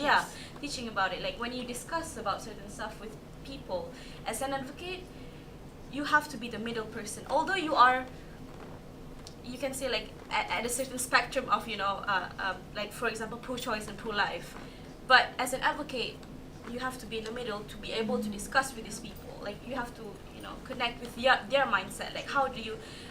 But at the same time, your final aim is not to change them. You don't want to change people. You want to create conversations so that they discover, oh, this is something that we need to further know about or learn about. Yeah, I agree. Thank you for your insights on that. Would you like to add on it? No, I think they covered everything very well. Okay. Thank you for your insight on this topic. I think we can move on to our next topic. So our next topics are laws on sexual assault and harassment in Malaysia. Because I feel like the laws in it is a bit tricky, a bit like talking about how when we talk about achieving justice for survivors, do you believe that our legislative is sufficient enough to address sexual harassment? I'm hearing a lot of silence. I suppose that if you've been following, especially what has been happening over the last 3 years, there has been calls for a sexual harassment bill, which should have been tabled 2 parliament sittings ago. Right? But we know what happened. Yeah. I think that the answer to that is the current state of laws definitely can be improved. There's much more that can be done. And for the benefit of our listeners, all right, there's different types of sexual laws, all right. You're talking about rape. Rape means penetration without consent, all right. Then you talk about sexual assault. Sexual assault means there has been a form of aggression or touch that is aggressive enough to constitute assault, all right, but with a sexual element. Whereas sexual harassment doesn't necessarily require physical touch, all right. It can be verbal, it can be non-verbal, right. It can be gestures, and so it is a lot more subtle than the other 2 forms that I discussed, which makes it a lot more tricky to deal with, because when you come to evidence, especially in court, how do you exactly prove it, right? And that has always been a challenge of a lot of victims. Now, having realized that, and also the climate surrounding it, underreporting is one of the big problems. The taboo is another, right? Systemically, when it comes to the police force, are they well trained enough in order to deal with this? What about employment? Are our workplaces sufficiently safe? Are our schools sufficiently safe? Do employers know their obligations, all right, towards their employees when it comes to an environment like this, all right? Are there SOPs in place if someone does complain about being sexually harassed? What are the obligations that we place on them? All right, so we have identified all these components, and these are the things that we need to address when it comes to sexual harassment laws. We have on one side a very loosely drafted Section 509 in the Penal Code that talks about outraging modesty, and that's the criminal approach to it. And even in the criminal system, as I've identified earlier, there are already a lot of things that we need to work on, right? Because people are afraid to come to report, so on and so forth. So how is it that we come up with a system to encourage more people to come out and yet seek a type of redress that's not necessarily criminal?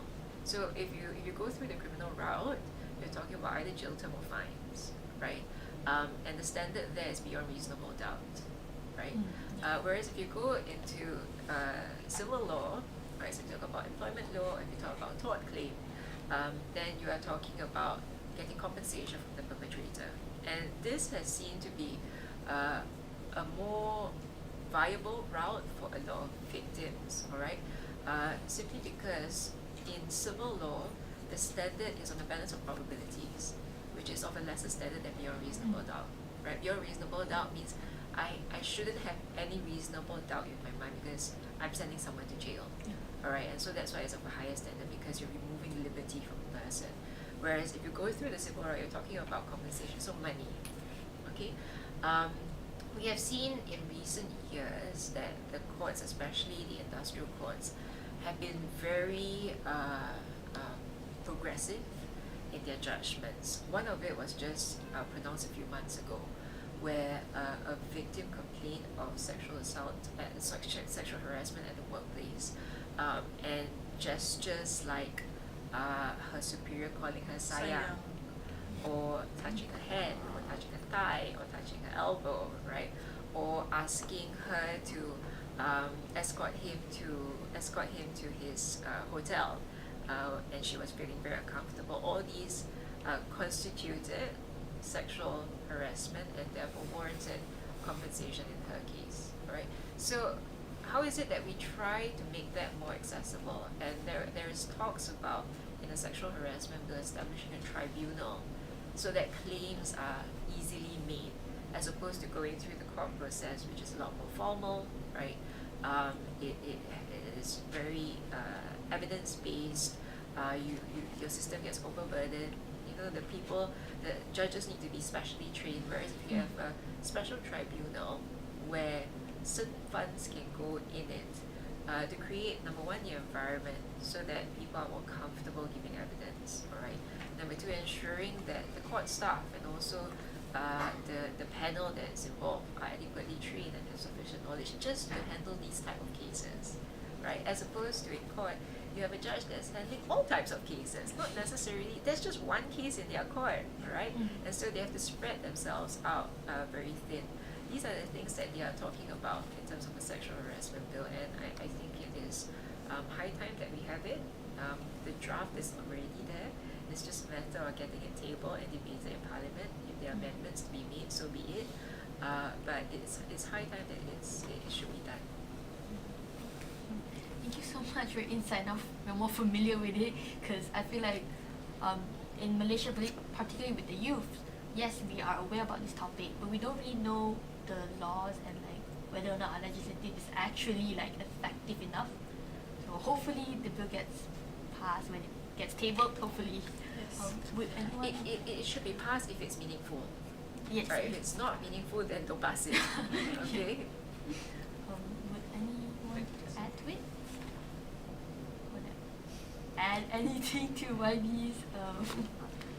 It's already like covers everything. That's true.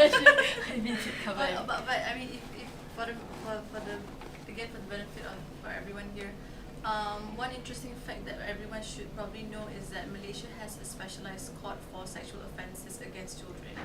So that's one good thing that that started in 2017 in pursuant to the Sexual Offences Against Children Act 2017. So those are amazing progress that Malaysia has made, and we should be really proud of ourselves. But considering that the legal framework is there, it's about time that we utilize them, you know, because we now have specially trained judges to address this really specific and specialized area of sexual abuse involving children. Because when it comes to children, it's not as easy. It's different when you speak to a child survivor, and it's different when you speak to an adult survivor.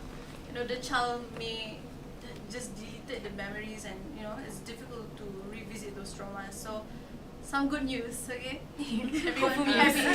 Everyone is like clenching. Yes. When we talk about that, I'm so glad that you highlighted it. If you go to these courts, right, if you go into the witness rooms, you will see that it's very different from a regular witness room, and that's what I mean by creating an environment. It's very child friendly. There are toys, you know, if you're talking about a baby that has been either raped or sexually assaulted, there's even a crib, right? There are books for them. There's even a counselor in the room, all right, to get them comfortable and to tell them what they will be doing, all right. What is a court? What is it that you're supposed to do? And guide them through that process. And I think that is so important, right? And therefore, we need this kind of legislation to make sure that we give what we call HUTMCxSASA to these people to perform their duties. And also another interesting fact, the people who are in court, they don't use their formal attires. They try to, you know, loosen the formalities so that the children are more comfortable speaking to all of these strangers, you know, because there's a judge, there's a prosecutor, and there's also a defense counsel. Everyone is expected to be more child friendly so that the child or the child witness is able to cooperate in court. If not, it will be futile, you know, if a child doesn't speak up, even if she wants to report, but if you're like, you know, badgering her or him, at the end of the day, you don't get evidence. So. Thank you for the hopeful news. I bring hope here. in this panel. Taking the context from our speakers just now, let's say Iris' story, what if the sexual assault happened very swiftly, and under the circumstances where there's no valid evidence, how could she deal with this kind of cases? Okay, I would admit that there are, in these kind of cases, it's definitely difficult, all right? But I would say still don't lose hope, and you still need to make sure that you report. So although it happened very swiftly, it depends where it happened, all right? And you have to be immediately aware of the type of evidence that you need to gather, all right? So it depends on what has been done. So was it touch? Was it verbal? All right? So if it's touch or verbal, you know, were there people around you that saw it? Right? Immediately you will need to go to them and say, look, this is not right. I plan to do something about it. Will you come with me and be my witness before the person goes away? Was there CCTV around? All right. If there is, make sure you get a copy of it. You know, things like that will actually help. What is important for you as well is to remember exactly what happened when you report it to the police. All right. And make sure if it's, for example, a perpetrator that is has been doing it for a very long time, or incrementally, right?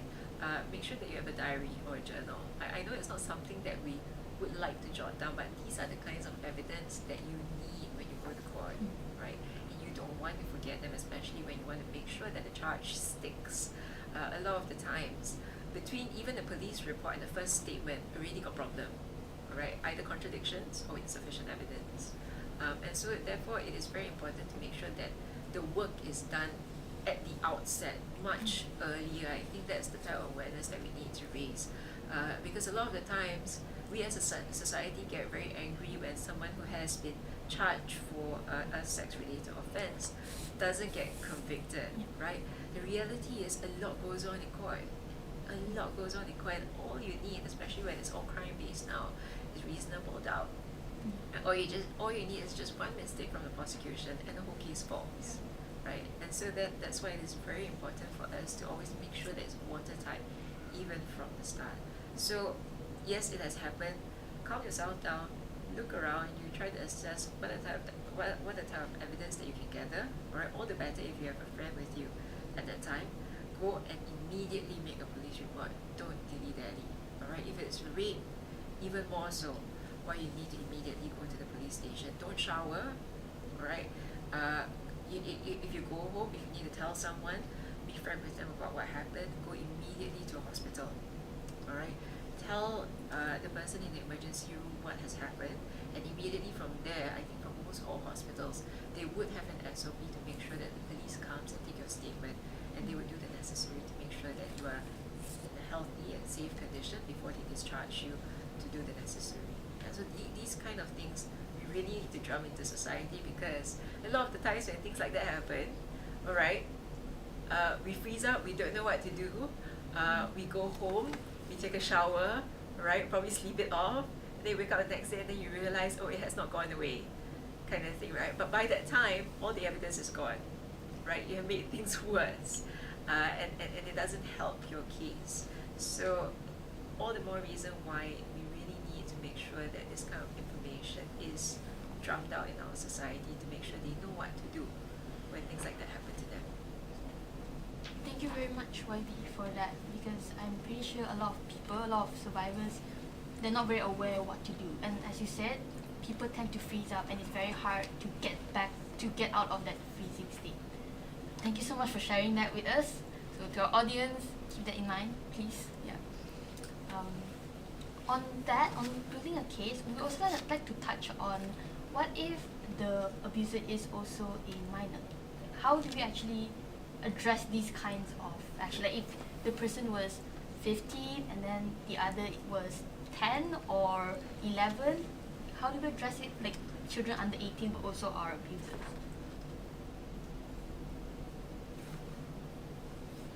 Okay, in law, you're considered an adult at 18, alright? And that only relates to sentencing. In terms of it still being wrong, it's still wrong, right? It's just that you'll be charged as a juvenile, right? So if it's the same, if you murder when you're 15, okay, it's still a murder, and you would still be similarly held responsible under law. But the type of sentences that will be meted out would be different. So I don't think there should be an exception to whether that person is a minor and still was an offender. Perhaps what needs to take place is, yes, this person might have to go to juvie, right? But all the more we need to ensure for this group that there is rehabilitation, right? To make sure that they are taught the reason why this is wrong, all right, and will be provided appropriate counseling, right? And making sure that when they do come out, they are reintegrated well into society, which is something that I think in our prison system is sorely lacking. And so that's why we get repeat offenders, because can you imagine being locked up for 2 or 3 years, not knowing what the world is like outside? Come on, guys, we were just through the MCO. 3 months was like what to us, right? And then by the time we come out, the whole world changed. Our rivers are cleaner, there are more birds in the sky, that kind of thing. So for someone who has been locked up for a longer duration, society changes so fast outside. Their ability to reintegrate is something that they would find very difficult to do unless we provide them assistance. And so they a lot of the time fall back because that's what they knew before they went in, and there was no effort to make them useful members of society. So there needs to be an emphasis on that aspect for this group of people who are young offenders. Can I ask a question? What rehab process is currently in place in Malaysia for juvenile offenders? What, sorry? What kind of rehab processes are in place for juvenile offenders in Malaysia currently? Okay, I'll be very honest with you. A lot of the rehab that they try to do is in prison, and so they try to still provide them an education while they're still in there. They provide them as much vocational classes as possible, and so the hope is that through this they would be able to gain values that they would similarly be able to get outside. But if you're asking me a question of can it be enhanced, definitely, right? We need to definitely come around the prison system and say, how is it that we can help you do better, and go in there and try to impart that kind of knowledge with them. Thank you again, YB, for that very insightful knowledge now. So we are going to go into our last topic, which I think is one of the most important topics, because we touched on law and how you mentioned how a lot of times sexual offenders, they don't really get charged or any jail time. So let's talk about when sexual offenders do get away, what power do we as people who want to support our friends, families and survivors, as a society that wants to be against sexual assault and harassment, what power do we have to help survivors if our laws aren't protecting them? Would you like to start, Farah? For, like sexual abuse, sexual assault happens throughout, different age, and like 1 in 8 children, right? 1 in 8, 1 in 5, gonna go through that. So again, I'm gonna emphasize the same thing. Like having conversations about these things are really important, because once you become an adult, then you realize this, and then you feel like, you broke down at one point, like this kind of things really needs genuine conversations with children, with teachers, with parents, and I think there's nothing is more important than that, because then when something happens, when abuse happens and the law is not on your side, what else do you have? People around you. So in a way, equipping the society with these kind of empowerment messages, awareness messages, are the things that we can do as an advocate, because the system fails us, right? So I think, genuine, how to create that kind of society that can move forward from these, whatever events that happened, is by having that proper tool in conversation on what to do. For example, if someone reports to you, is it your job to take the action? It's in some cases it's not. It's what the survivors want. So these kind of social skills that is really important. What we can do now. I think one thing that everyone can do to support survivors is firstly to believe the survivor. Survivors have been disbelieved and invalidated throughout their lives. So the first thing that you can do is to just believe the survivor, and because it's a myth that children create stories, so therefore the abuse never happened. But in reality, facts and stats have shown that children do not have the capacity to even create these stories, especially at a younger age. If a child is able to speak about these very explicit things, it's either shown to them, done to them, or taught to them.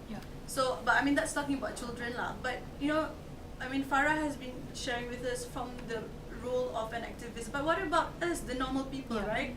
Who are not in organizations or who are not in positions where we can actually make a change. It's really to just believe the survivors first. But if you want to, and if this thing doesn't go to court or doesn't go to the criminal justice route, dissociate yourself from the predator.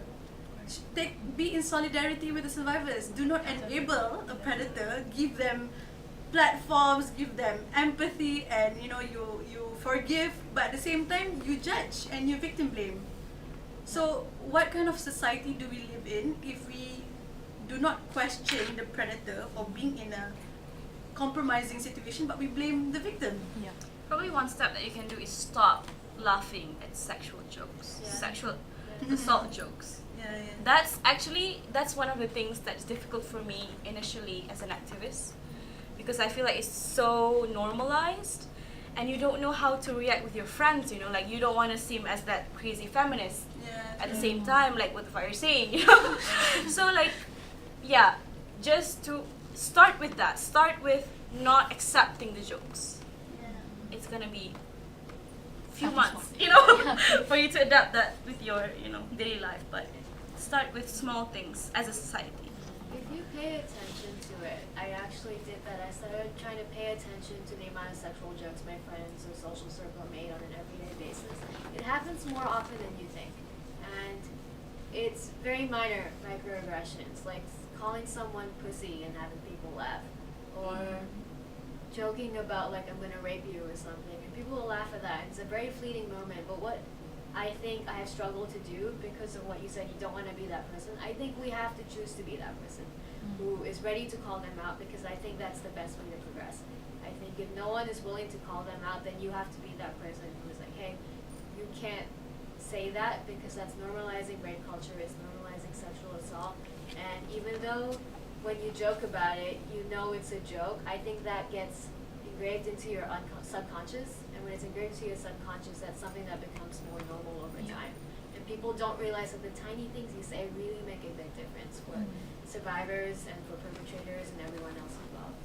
So, yeah. If I may echo everyone, another thing that we can do, as laymen, is not feeling pressured or taking the burden of investigating. That's not your job. Your job is to listen. You ask what the survivor wants. Do you want me to help you? Do you want me to listen to you? Do you want me to speak to someone? Ask what the survivor wants, like what Farah said. Because I think whenever we encounter a disclosure, if someone does come to us, the automatic reaction, oh, do I help this person? Who do I call? Do I call 911? Like, what do I do now? Like, you don't have to be a hero. Probably a hero to the survivor is someone listening to him or her.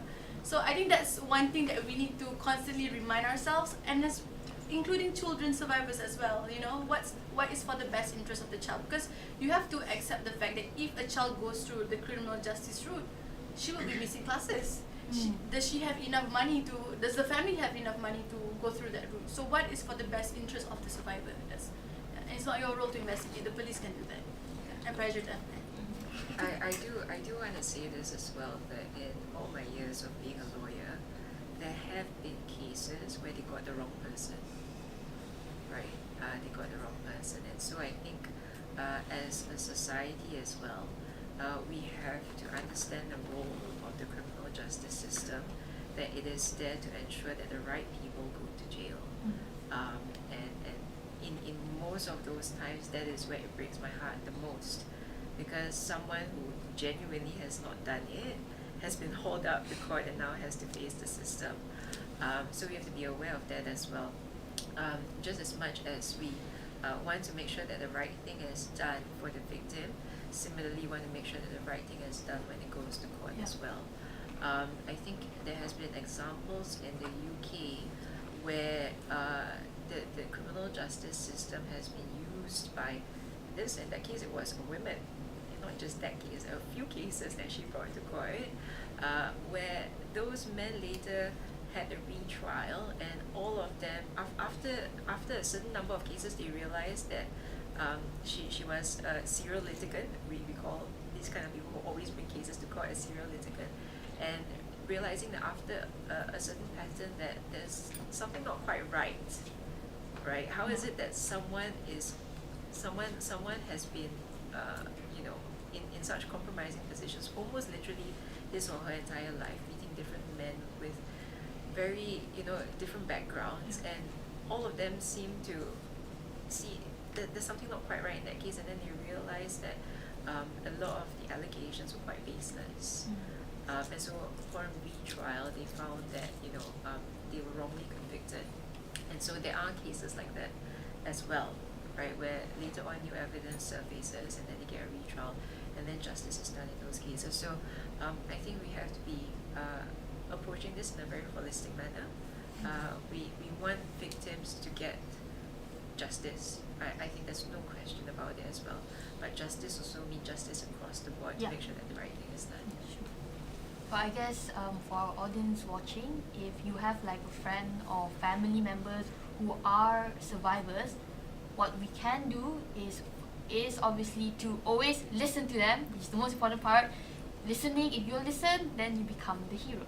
And also approach the thing not with aggression, but more like asking them what they want to do and approaching them with caution.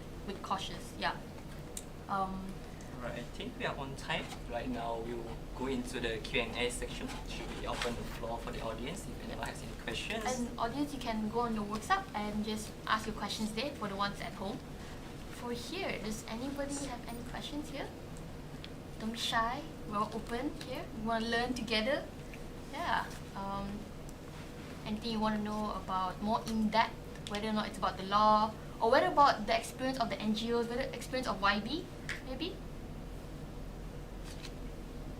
Yes. Yes, please. Yeah, actually my question is directed towards YB Michelle. When I met YB Hanayo, she said that one of the things that she tried to implement was a 5-year process, a plan to make secondary school mandatory for all Malaysians. Yeah. Because the number of teenage pregnancy increased because a lot of these kids are not in school, especially in rural areas in Sabah and Sarawak. So I want to know what is the status of this plan after the government changed, and I also want to know, in your opinion, do you think it is an effective manner in combating this whole issue of sexual assault by making it mandatory and having schools right next to the kampung? Will we reduce the number of rape cases and teenage pregnancy in Malaysia? Is it effective enough if there is no grassroots education that is being done to remove the culture of rape being okay or being perceived as not an abnormal thing by certain ethnic groups? Yeah. As to the first part of the question, I suppose it needs to be directed at the current government. Alright, I can't answer on their behalf. What I notice is that the Women's Ministry is quite quiet about their plans. And I do hope that they continue the work that YB Hannah has put in place, and I'm in absolute agreement that keeping them in school would have a mitigating role when it comes to whether it's teenage pregnancy or sexual education or rape, and it's just across the board. Because the longer you keep kids in school, the more knowledge they gain, alright, and that would enhance them more as people. And that's just the environment that the school creates, right? Also, similarly, if they go to college or university, their knowledge is enhanced a lot more, and that allows them to become richer people. So likewise, especially when you're talking about them in your formative years, so secondary school is where they are discovering themselves, and allowing them to be in school helps them mold their identity, right? And ensuring that they are socializing, right? They have friends around them, and that helps to cultivate how they are supposed to behave around people. Again, a value-based system, not just book knowledge that you get, right? But the discipline that you get from making sure that you learn, right? And also just all around learning about being good people, being kind, working together with people, teamwork are things that you get from school. And that is why it is so important to make sure they spend as much time as possible there before they're released into society. That's my view. Can I ask a follow-up question? Yeah, sure. Yes, please, go ahead. But in regards to the issue, the answers you're giving is very urban type of answers, but in a situation where the family is very poor, and if at 13 years old you are physically capable of like tapping rubber or helping out with whatever the family needs you to do labor with, and from the time you were born you were always indoctrinated to think that education is less valuable and money is more important, how do we then target those type of individuals? Because the whole purpose of this 5-year plan is to build schools within those kawasan to get them to reduce their sexual interaction, if I can classify it as that way. So how do we then deal with this issue in a much more rural, poverty-based Malaysia? Yeah, in my view, we need to be creative with the way we do school.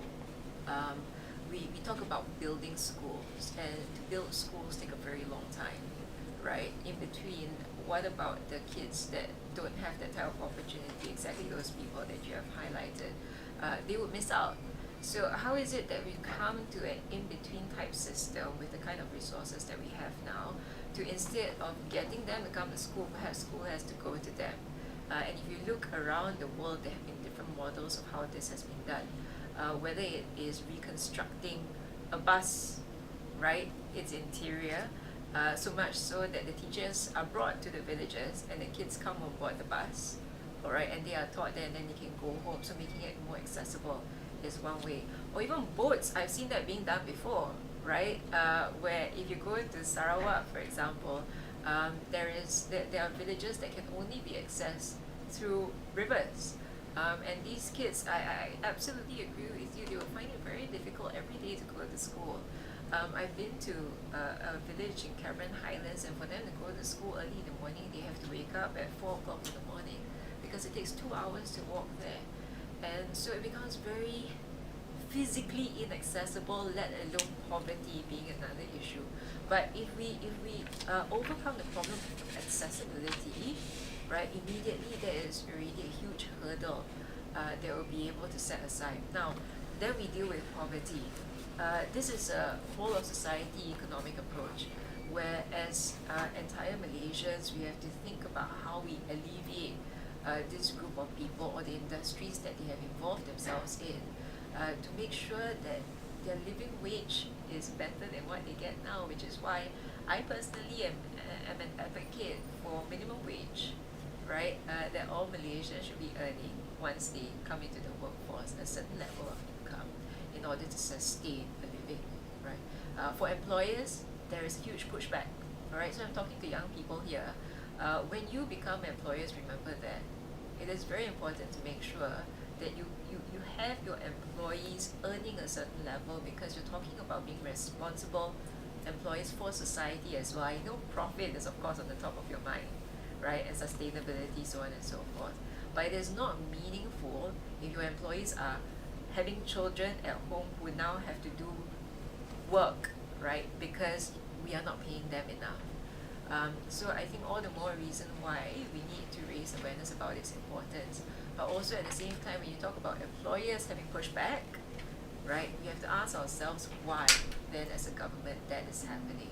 Is it because we are not bringing in sufficient income or industries in order to enhance our economy? So it's not a easy answer. There are so many facets to it that we need to deal with. But I'm very glad that you guys are thinking about it, because it means that this is something that matters to you. So I hope that similarly, after this, you'll be able to find a sector for you to go into, however small or however big, whatever NGO, or even in your own capacity, or even at home, to do something about this, alright? And this is something that I truly believe in as Malaysians. What I've named you are just this area that we are talking about: education, economy, and poverty. And there are already so many opportunities for us to go into in order to create change. So for a lot of the times we are told that in Malaysia there are no opportunities. I think we have to get that out of our minds, right?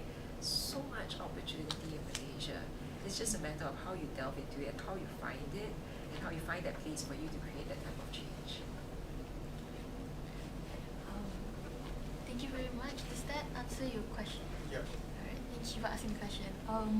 Farah, would you like to touch on how he asked about sex education and how do we approach like those communities before I move on to the next question? Yeah. Okay, so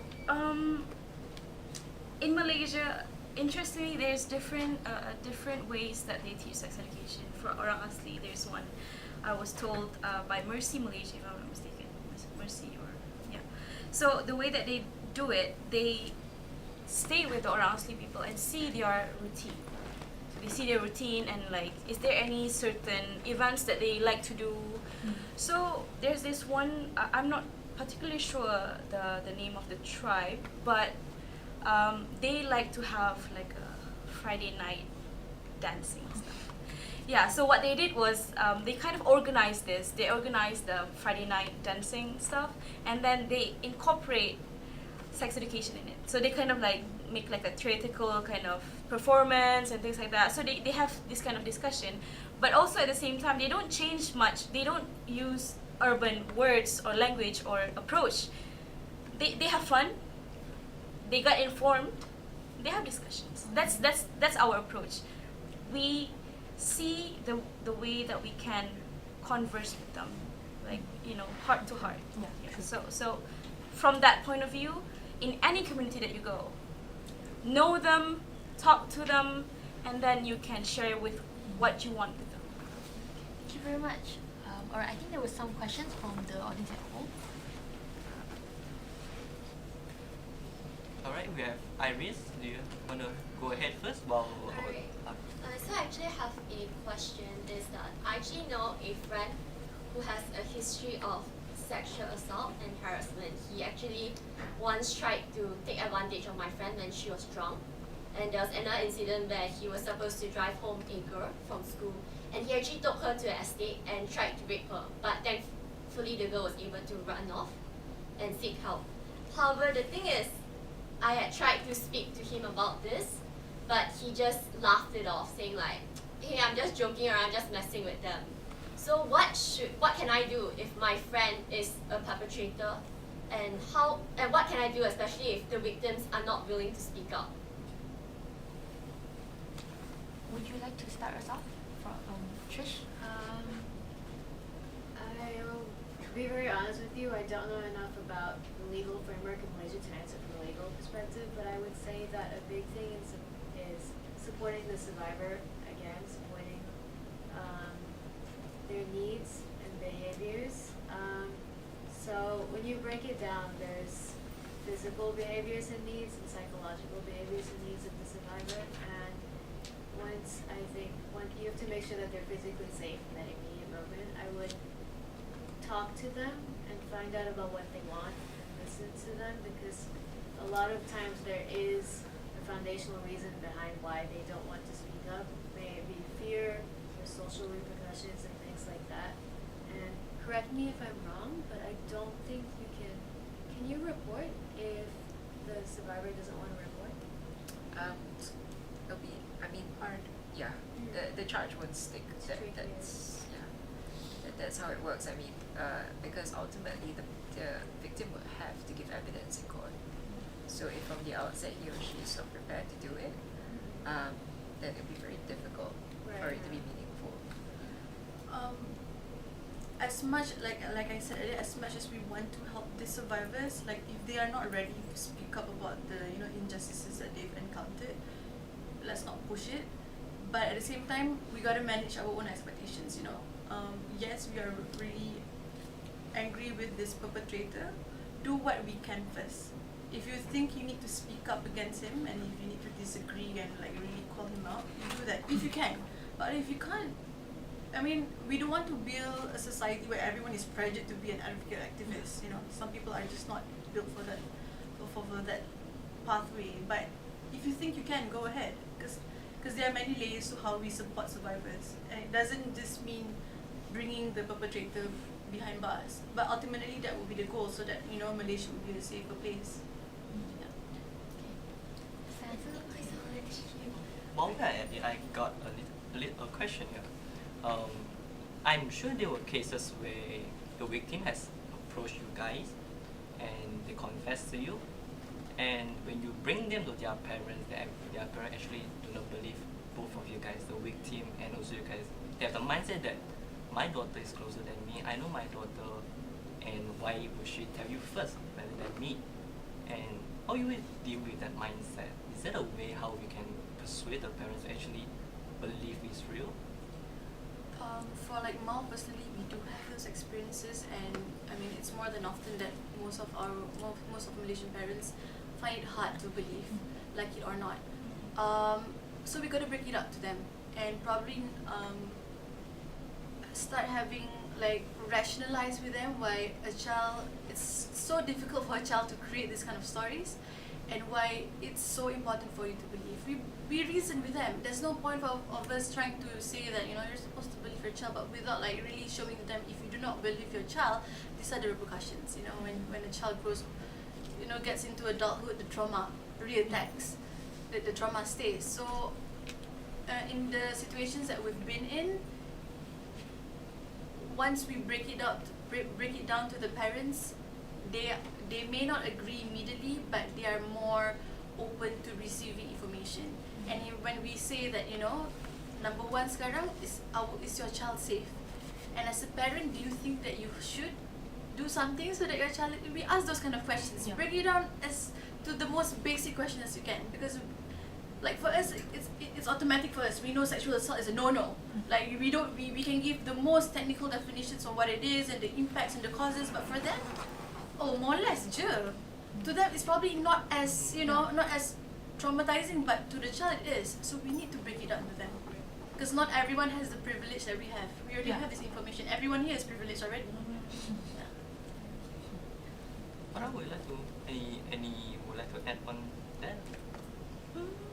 I think she sums it up pretty well. I think to use her point that she mentioned, actually connecting with people, meeting the parents at where they're at, their attitudes towards assault, which is also what you were touching on, can get you a long way. I wanted to emphasize that again because I thought that was very important when wanting to talk to people about those topics. Okay, if I may add, thank you for bringing it up. It's suddenly connected. We must also understand why the parents are so hesitant to believe. If we're talking to a mother who is financially dependent on the father, and if the father is a perpetrator himself, how it's gonna be hard for the wife to like leave the marriage. Though to us, like, what the hell, you should protect your daughter, that's your number one role, and blah blah. But there are very delicate and complex reasons as to why some parents find it hard to like just like, sometimes they fall into the mode of in denial. They will say that, you know, my husband is romantic with me, my husband, we do have sex all the time, there's no possible way that my husband is doing this to my child. But because they do not understand the extent or the severity of the issue. So yeah. Alright, now let's move to the virtual world. Anonymous one, let's see what question does he or she has for us. NGOs in the context of schools, what can be done to overturn the internal stigmas within the science and biology subjects with pertinence to the topic of sex? I cite my previous school. The teacher skipped that topic because she felt we all already knew about it. I can answer briefly. I think as NGOs, other than addressing children when we go to school, we gotta build capacity within our teachers. We need to empower them, and we need to say that you are a person who can protect our children. If we do not invest enough time and money for the capacity building of our teachers, things like this happen. Because sometimes, like it or not, we come from very diverse backgrounds. Like for us here, we can speak about sex like it's no problem, but to them it's like it's haram, it's memalukan, it's aib. So these are, but like it or not, these are also the ones who will be teaching our children. So other than the children, teachers like it's a group of people that we need to also invest in and be more empathetic towards them. They can do better, obviously, but what are the challenges that they face as teachers? You know, like probably the headmaster is another issue altogether. Yeah. For me, I mean, perhaps the way we train teachers have to be relooked when it comes to subjects that they are struggling with in terms of teaching. Maybe what needs to be done is to provide more emphasis or more resources or empower them with the right language in order to deliver the subject well. A lot of the times it's, you know, 1 week course, 1 month course, alright, so this is how we are going to teach. These are the changes that you're going to face in your syllabus, alright, okay, fine, okay, we move to the next thing. But I suppose it's this, in our system, our government system, unfortunately what we see is a lot of, especially teachers who are new, or anyone who comes into the civil service who are new, they can feel very small starting off, right? And all the more reason those decision makers at the top need to be very well aware about what their subordinates are going through, and create an environment where they are comfortable enough to come out and say, I'm struggling to teach this topic about sex, alright, I can't do it, can you please help me, alright? Instead of having their peers or their superiors frown upon them for admitting that they are struggling. I think it's something that unfortunately we do quite a lot, where if someone is honest enough to say, saya tak boleh, memang tak boleh, saya ada masalah untuk mengajar anak-anak kenaan yang ni, so macam mana saya sekarang nak macam mana sistem sekarang nak bantu saya. So we really need to self-reflect and start dealing with it realistically. Let's not kid ourselves anymore, alright? If we don't, then those who would suffer are our children. That's it. And are we willing to have that happen instead of staring ourselves in the mirror and dealing with the problems that we have ourselves? I think we need to do that, and it's high time that we do. Farah, would you like to add on that? Because in schools, I think there's a lot of influence when it comes to implementing sex education. It's not just the teachers, it's the counselors. Even if the teachers are not delivering the message well, if there's a counselor that can be trusted with everything in the whole world, it wouldn't be a problem. If there's like a problematic counselor and also a teacher, and then there's the headmaster that wants sex education to be in school, we're gonna have every Friday talking about it, we're gonna have like a circle. It can happen. If you want it, you'll get it. Exactly. So at one point we're putting responsibilities to teachers, and but then it takes one person to change these things. I went to a CSE, comprehensive sexuality education talk.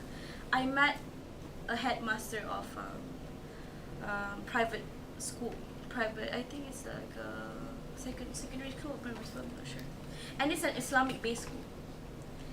We were talking about the CSE and everything, and then she's like, oh, we actually started this Friday circle that we gather both females and males, and then there's female teacher in the female circle and male teacher in the male circle, and we start talking about the topics that about bodily autonomy and consent.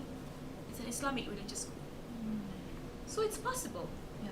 My nephew is in one of the Islamic school in Bangi, and there's this one time he was asking out of nowhere, like, Tuna, do you know what anus is? Do you know what penis is? And I'm like, who teach you that?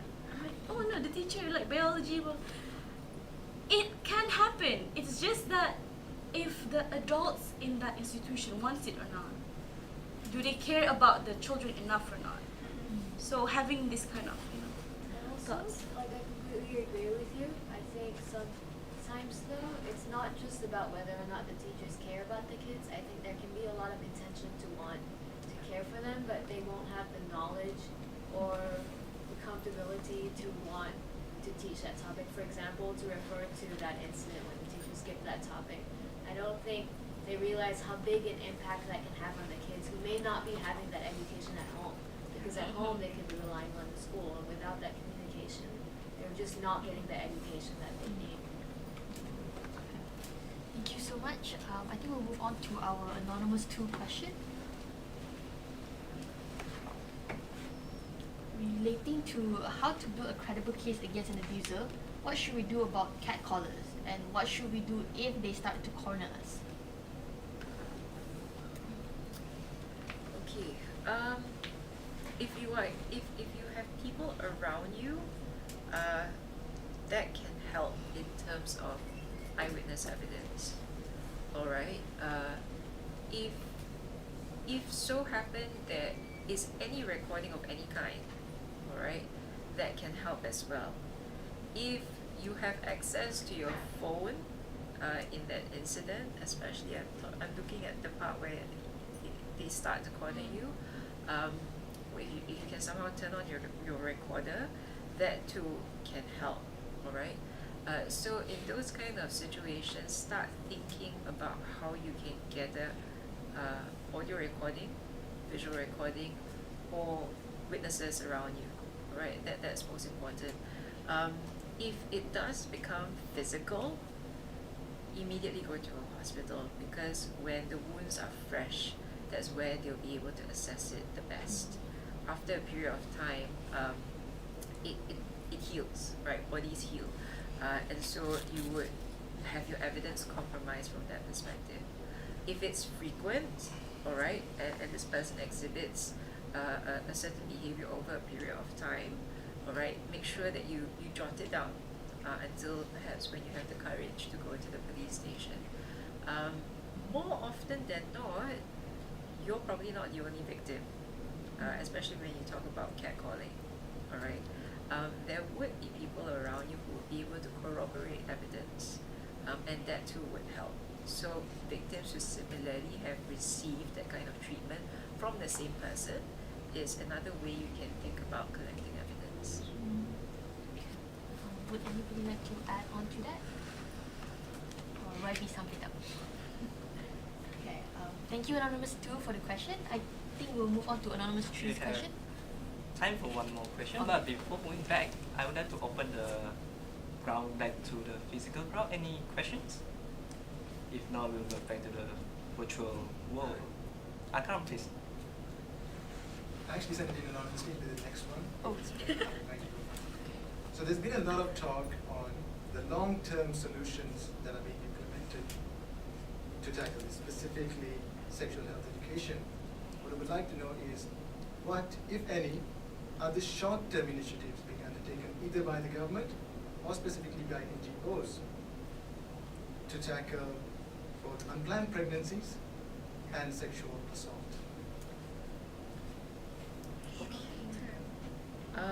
Short term. One of the things that was done immediately is to make help accessible. And so I want all of you to remember this number 15999. It's Talian Kasih. In any situation where you feel threatened, whether it is in those instances where you've just mentioned pregnancy, unwanted pregnancy, or if you have been sexually assaulted or harassed, or even if you are feeling depressed or threatened in any way, call this number 15999. Alright. This was set up and made very well known during YB1 Aziza's time when she was Minister of Women, Children and Community Development. And through those efforts, they have actually seen an increase in calls where people who would not otherwise want to go to the police station, at least they will be able to get immediate support, especially for those who probably find it very difficult to get support from their own family members in instances where Farah mentioned or Frizana mentioned, right, where probably it's your own parents who are the perpetrators and your mother or their siblings will find it difficult to believe them. 15999 makes a huge difference. Make help accessible. That's the first thing that we need to do in order to overcome the problem of underreporting. If I may add, I think the common route for getting protection is we would automatically assume that we would need to go to the police. Well, in fact, if you are a victim of sexual assault, if you know someone and you're accompanying someone, you can go to the hospitals first. But this only works for government hospitals. When you go to the emergency department, be it you've been sexually assaulted or raped even, there would be a specific unit called the SCAN team under the One Stop Crisis Center, and this is made available to all government hospitals. So even if you go to a private hospital and if you want to bring this case to the police, they will still bring you to the government hospital because that's where the team is at. SCAN stands for Suspected Cases of Abuse and Neglect. So there will be a social worker there from JKM, there will also be a child specialist, there will also be the MO there. So it's a multidisciplinary unit that is to cater to this kind of injuries or attacks. So that's an immediate option that we have, because going to the police is obviously intimidating. So the hospital might be able to provide a different and friendlier avenue for our survivors.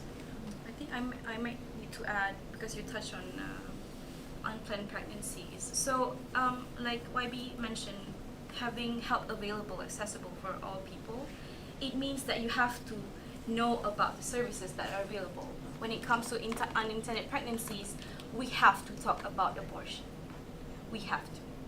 There's no option there. You just have to talk about what are the services that we can get, because in sexual assault, rape cases, incest, abortion is something that is required for most people. That is not comfortable. Yeah. So this kind of like services needs to be made aware of our public, and also contraceptions. LPPKN doesn't serve those who are not married. So how are you tackling unplanned pregnancies? Okay, so there's no contraception for LPPKN. Okay, abortion. Abortion is not available if you're not married, or you can't go to governmental hospitals. But actually in Malaysia, it's legal. Yeah. So making these services, especially when it comes to reproductive health, it's more of NGO effort because it's so politicized that not many want to touch that issue. So what we're doing is more of creating networks among us in advocates and also politicians that supports the issues, and kind of make the message being aware. People are aware of the messages and the help that they can get. For example, I'm a part of Reproductive Rights Advocacy Alliance Malaysia, so we connect with the doctors across Malaysia and we see their perception on abortion, for example, abortion or contraception towards minors, because there's when it comes to contraception among minors, some doctors use the Gillick law. So they kind of see that if they don't provide the contraception services to the minor, it would cause more harm. So the doctor can decide, although it's below 18, some doctors in Malaysia does that, but not all. And when it comes to abortion, make that apparent that it's actually legal, because in Malaysia there's a lot of talks about, oh, actually it's not legal, but actually on paper in Penal Code 312 it is legal. No one should decide except for the two-person, doctor and the woman. So this is not made aware of amongst medical students, medical doctors. So right now what we're doing is educating the medical doctors. This is actually okay, how you can navigate this. There's some issues with the laws and everything. There's cases that is being brought up to medical doctors, and we empower them. Also empower the police. Some people in HKL do reports towards the patients that gets abortion. So this kind of stuff. So again, to just answer your question, short-term wise, I don't know if it's short-term. It's also a long-term as well. Like, we're providing services to people who in need. So now the services are available. It's just up to us to spread the news. It's actually this is actually what you can get in Malaysia. These are the services that you can get. Thank you very much. I believe this is our last question. Trish, would you like to have a final input on this question? No. Okay. Okay, so I believe our time is up for this panel discussion.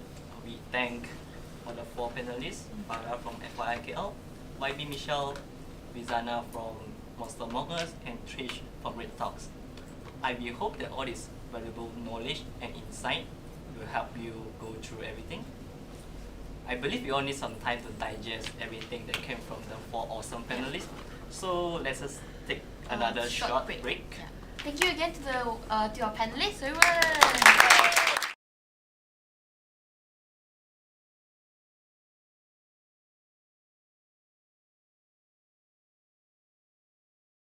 Before you go, similar to the last break, here's a question for you. As a leader, what cause would you like to campaign for? Think about it. We'll see you in a bit. Thank you.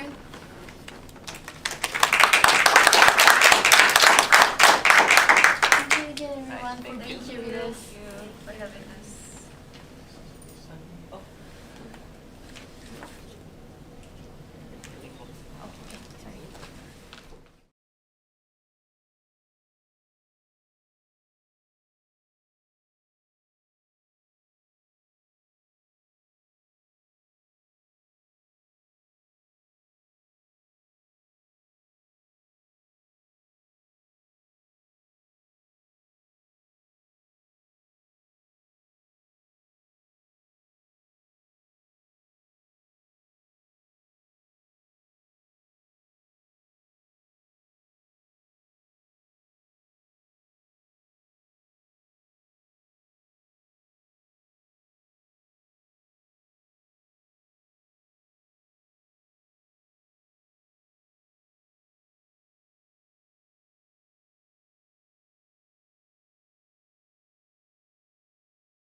my mouth.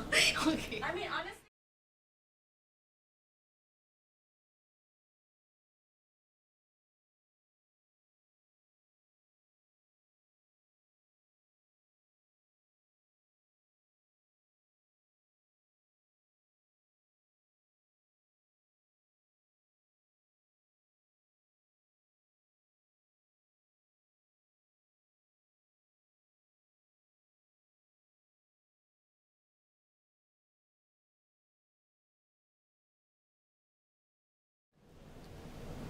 Welcome back to Predator Among Us. We hope that the 10 minutes is enough for you to digest all the valuable information our awesome panelists have provided. Now, I would like to direct this question to the crowd. How do you feel about the panel discussion? Anyone would like to volunteer and tell us about their thoughts? The guy in the back. I found it to be very insightful as well. You find it to be really insightful. I agree. I agree too. Really changed my perspective on what it means to be a bystander and how should I act accordingly next time. How should I act according to different type of sexual assault situations? Yeah. Right, great. Right, should we move to the last segment of today's event? Yes, so for the last segment of today's event, it's called United as One, meaning united as one against sexual assault and harassment. So in this segment, we are going to know a little bit better about the NGO, what they do, what are their projects, just to give us a bit more information about them and how we can reach out to them, as well as the organizing team from Help University's Toastmasters and the Help University Scholarship SASA. So for our first speaker will be from Monsters Among Us. So Firzana, would you like to take the floor? Alright, we will pass the floor to Firzana. She's ready. Please.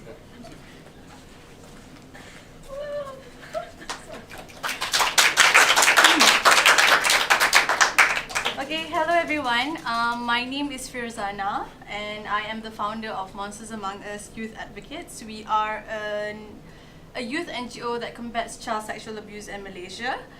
Our goal is to pave safer childhoods for children in Malaysia, but in order to do that, our mission is to empower all of you here, the youth, to be agents of change and to basically become advocates yourselves, against the issue of child sexual abuse. Because ultimately, we want to build a safer Malaysia where survivors can heal. We want to build a safer Malaysia where everyone agrees that, predators should be stopped, that everyone can be on the same page, that enablers should also be rehabilitated. They have to relearn things that make them enablers, and at the same time, we have to stop the vicious cycle of victim blaming, because until and when we do decide to be in solidarity in this issue, then only we are able to move forward so that our children out there can have a safer childhoods as they grow. Yeah. So many have asked why we are called Monsters Among Us. There's only one reason. We want to put it straight out there that monsters are monsters, and these monsters, they are not far from us. Unfortunately, these monsters are the ones who are closest to us. They no longer lurk in the dark. They prey on our victims in broad daylight. They prey on our children in their rooms, in their classrooms, and in their handphones. And these monsters are out there and they are not scared.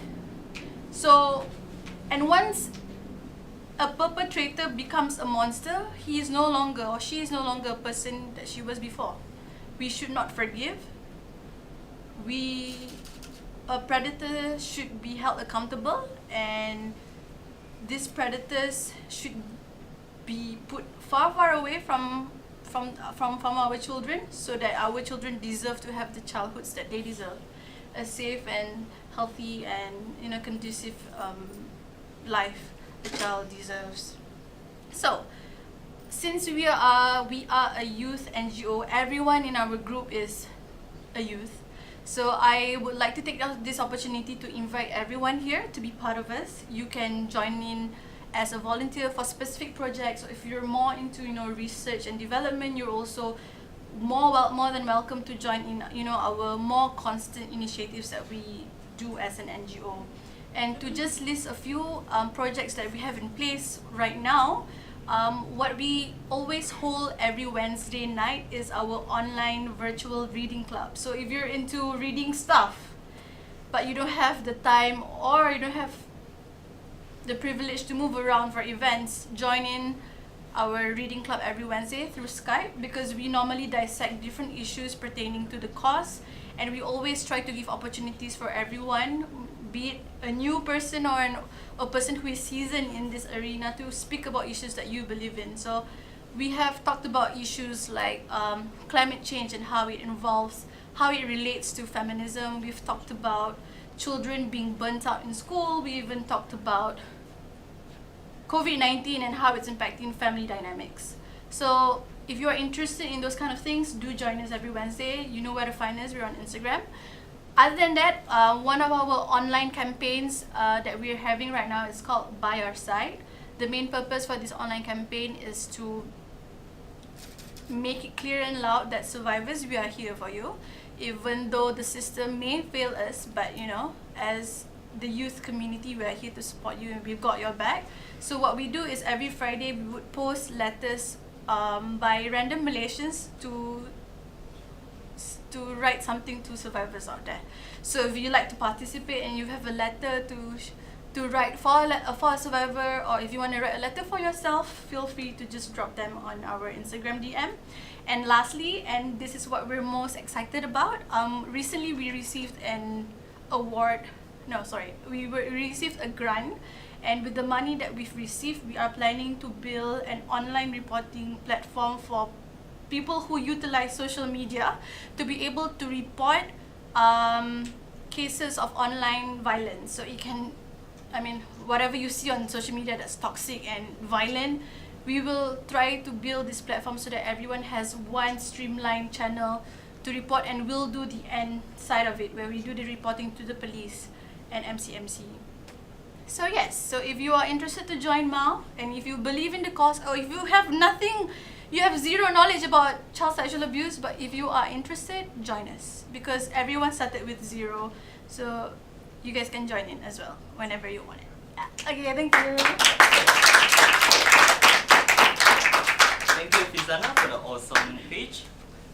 The Master Among Us is very similar to today's event name, Predator Among Us. The reason we use Predator is that they prey behind us, they hide in a bush, and they jump on us on any second, and they are very swift with. So for the audience in front of the screens, whether you are thinking, deciding, I hope you would give it a mind, give it a thought to join MAU and think about it, because we, doesn't matter it's me, you, we all should unite as one and stand against sexual assault and sexual violence. Next speaker, we have Farah Rom from FYIKL. Let's welcome her to the stage. Please.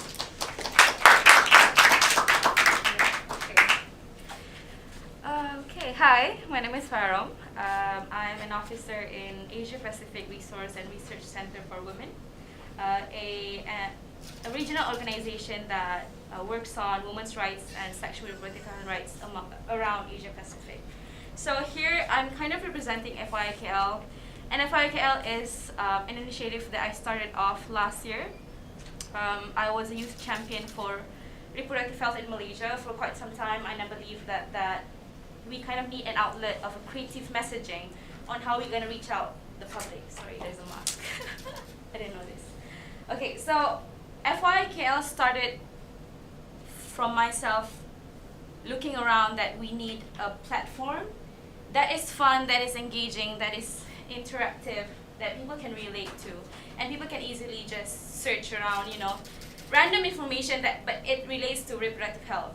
So that's the idea of FYIKL, or For Youth Initiative Kuala Lumpur. So last year we did an event. So our focus is sexual reproductive health. So sexual violence is a part of sexual reproductive health, but it's not the biggest topic. So our topic is more on sexual reproductive health and rights and services, contraception, unintended pregnancies, safe abortion. So those are our main topics for FYKL. So last year we did the first ever open contemporary safe abortion art exhibition that was in Rex KL. It was around like a week or so, our art exhibition, and it really kind of have an impact, I can say, because after our art exhibition, because we feature the stories of women around Malaysia, so we provided a platform for them to reach out to us to share their stories if they want to, and we translate their stories into arts. So we collaborate with different artists around Malaysia, different types of arts that they produce, and the art exhibition happens. That's somehow what we want FYKL to be and always to be. Mao does a lot of different things, but we want to do like one event every year, you know. But consistently, we provide the messaging online awareness. People reach out to us also, like talking about contraception and everything, because we are kind of trained on sex education, also contraception and abortion. So it also kind of provide the referral system. We kind of like supports the referral system in Malaysia. For example, if someone reach out about wanting contraceptions or safe abortion or assault, where do they get the help? So we kind of like complement them. We're not really an entity that supports survivors, but we are kind of the bridge on where you can go from there. So this year, we created another project that is focusing on Safe Abortion Day, which is 28th September. So we created a video project that reflects again the life of women in Malaysia that gone through abortion and how varied their stories are. And the way that we send our messaging is more of humanizing our interactions with people, humanizing our messages so that they can reach out to us even better. The systems are there, you know, like police and hospitals, but how do you humanize this so that people can come to you? So that's FYKL. If you want to be a part of it, again, like it's a very casual organization. It's not even registered. It's an initiative that we have between a group of friends that we believe in the cause. So if you really, you know, feel that sexual reproductive health is important to you and you want to have fun while doing it, reach out to me, no problem. And do follow us on Instagram, Facebook, Twitter, FYKL, at FYKL, or at FY_KL. Thank you so much. Thank you so much to Faro for her amazing speech. Okay, so as you know, sexual reproductive health is very important. And in our panel discussion just now, we talked a lot about bridging the gap and actually trying to communicate to people and connect with them on a human level, where it's not about the facts, but it's more like, can you take a moment and just understand the emotion one goes through? And I think FYKL really does a very great job at it, especially connecting with the youth, since they're doing it in such a creative manner. So, like you said just now, if you guys want to join them, you should, you know. Also, it's quite casual, so if you're doing quite a lot of work, you know, they're a great place to go to too. Okay, so follow them, FYKL, at FYIKL, or at FYI_KL. So our next speaker will be from Red Talks. Trish, the floor is yours.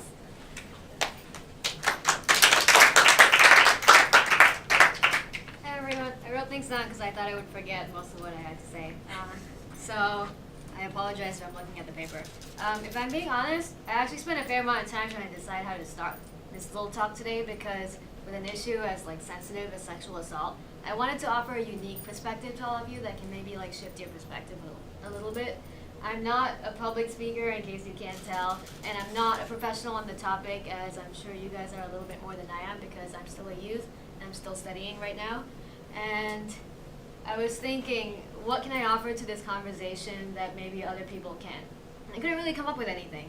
So I was hoping that my point of view, my worldview as youth might be able to be a good starting point for that. So with those thoughts in mind, I decided to dedicate this little thing to all of you guys here today who came to learn about sexual assault. And I want to talk about basically how you as individuals can make a change in our community. My name is Trish, and I'm representing Red Talks, by the way. It's an NGO that I've been writing, researching, and editing videos for a little while. And Red Talks is basically a youth-led social media platform that aims to normalize periods, advance sex education, spark conversations, and most importantly, provide a safe space for everyone to do so. We stress on the importance of a quality sex education because, as we all know, this allows individuals to defend themselves against predators, identify warning signs, and learn how to recover following an assault. We also believe in fighting for survivors regardless of their backgrounds because, as we know, again, sexual abuse doesn't discriminate against age, gender, sexual preferences, or anything else, and hope that the unbiased information that we provide on our social media platforms allows you to feel empowered and informed. You can easily check out what we do on our Instagram or Twitter. It's just @Let'sRedTalks. So I won't spend too much time discussing about our recent actions and things like that. What I do want to do, though, is read some words from our co-founder and one of our most active members. Her name is Charmaine Chow, who's going to be here today. Charmaine, she pointed out that social media platforms like Red Talks, these are her words, allow for individuals to become educated if they are personally affected by sexual assault by getting information about general awareness, reporting, how to care for someone or themselves, and more. Speaking about the topic in such a wide platform allows survivors to come forward and feel less alone. I agree with Charmaine completely, which is why I put that in there. I respect her immensely for taking the first step and initiative towards raising awareness about the predators among us through her creation of Red Talks. So on that note, I'd like to draw attention to this question for you guys. How can we, as individuals, decide that we want and should take the first step towards making a change, like Charmaine did with Red Talks? In order to answer that question, I want to quickly talk about a concept called imposter syndrome, which I'm sure you guys have heard before.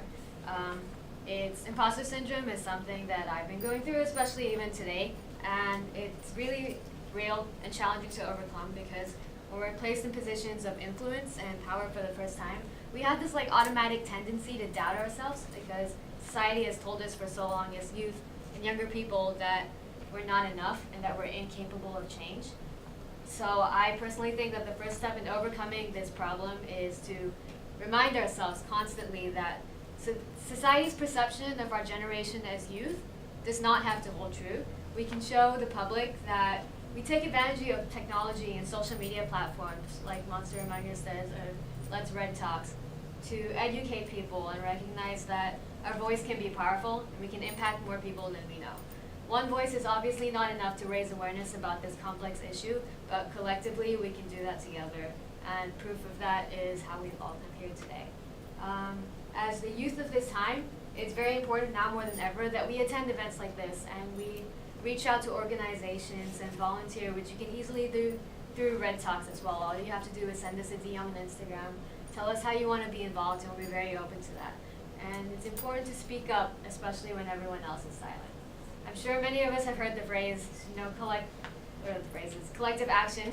We all need to play our part, stronger together, and things like that. I think the problem with those phrases, they've been repeated so many times that they've kind of lost their value to it. So I hope that you can start to reconstruct that idea in your brain and realize that those phrases really, really are true despite how often they've been repeated. So the questions that I asked at the start of the speech, what do I have to offer speaking today that no one else can? The answer is very simple, and the same as all of you guys, don't get me wrong. I'm just like a young Asian girl like everyone else in Red Talks who want to make change in this small little way. So if I can do it, then there's nothing stopping all of you from doing that too.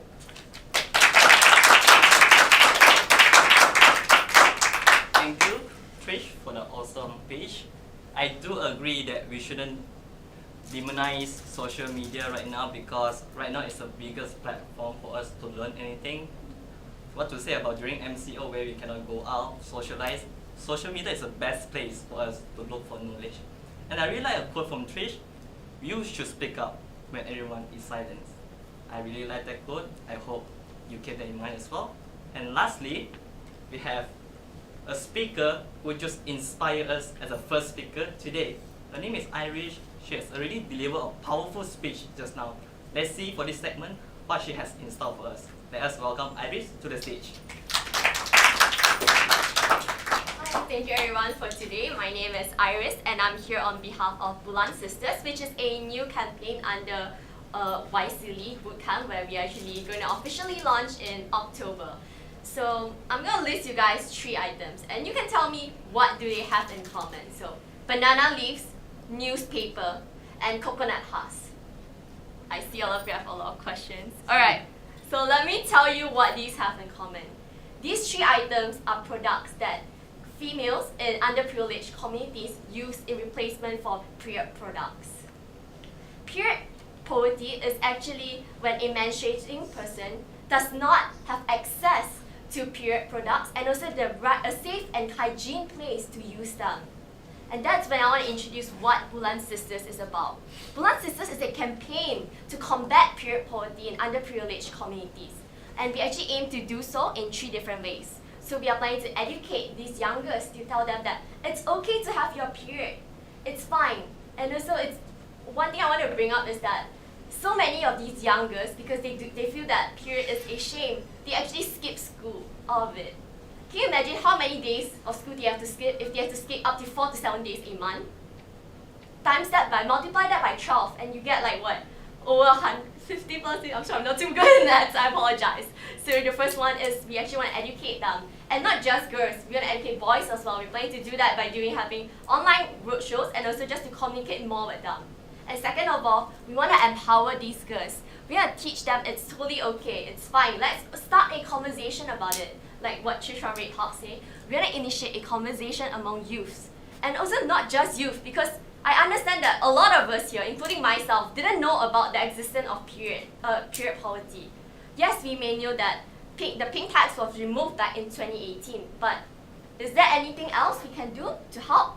So yes, that's when Bulan Sisters is coming. We want to give them advice and teach them it's okay. Give them some infographics, tell them that it's fine to have your period and let's talk about it. If you're not comfortable, we actually have direct messages to just tell us your story. That's what we really want to know about these girls.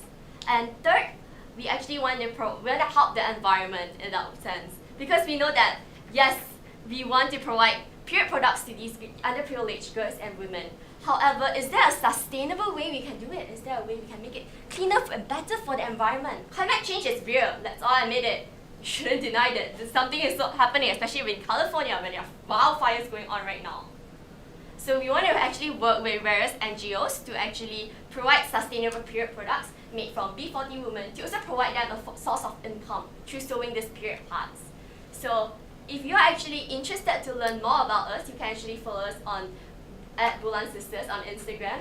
And also I'd like to say that we are still very new as we are actually still competing under Waisili Bootcamp. However, we hope that we can get your support to let everyone know, educate the public more about period poverty.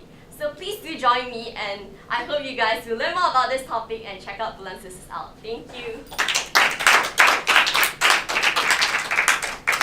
Thank you, Iris, for that amazing speech, because now we know that period poverty is a real thing, and I don't think, yeah, you're right, not many of us are actually aware of it. Maybe some of us here are aware of it, but we don't know the in-depth details of it. And I think it's a really amazing project. So everyone, the audience, if you want to join, please join them. And I also foresee her organization to like really like join collaborate with our NGOs here too. You know, just saying, putting it out there.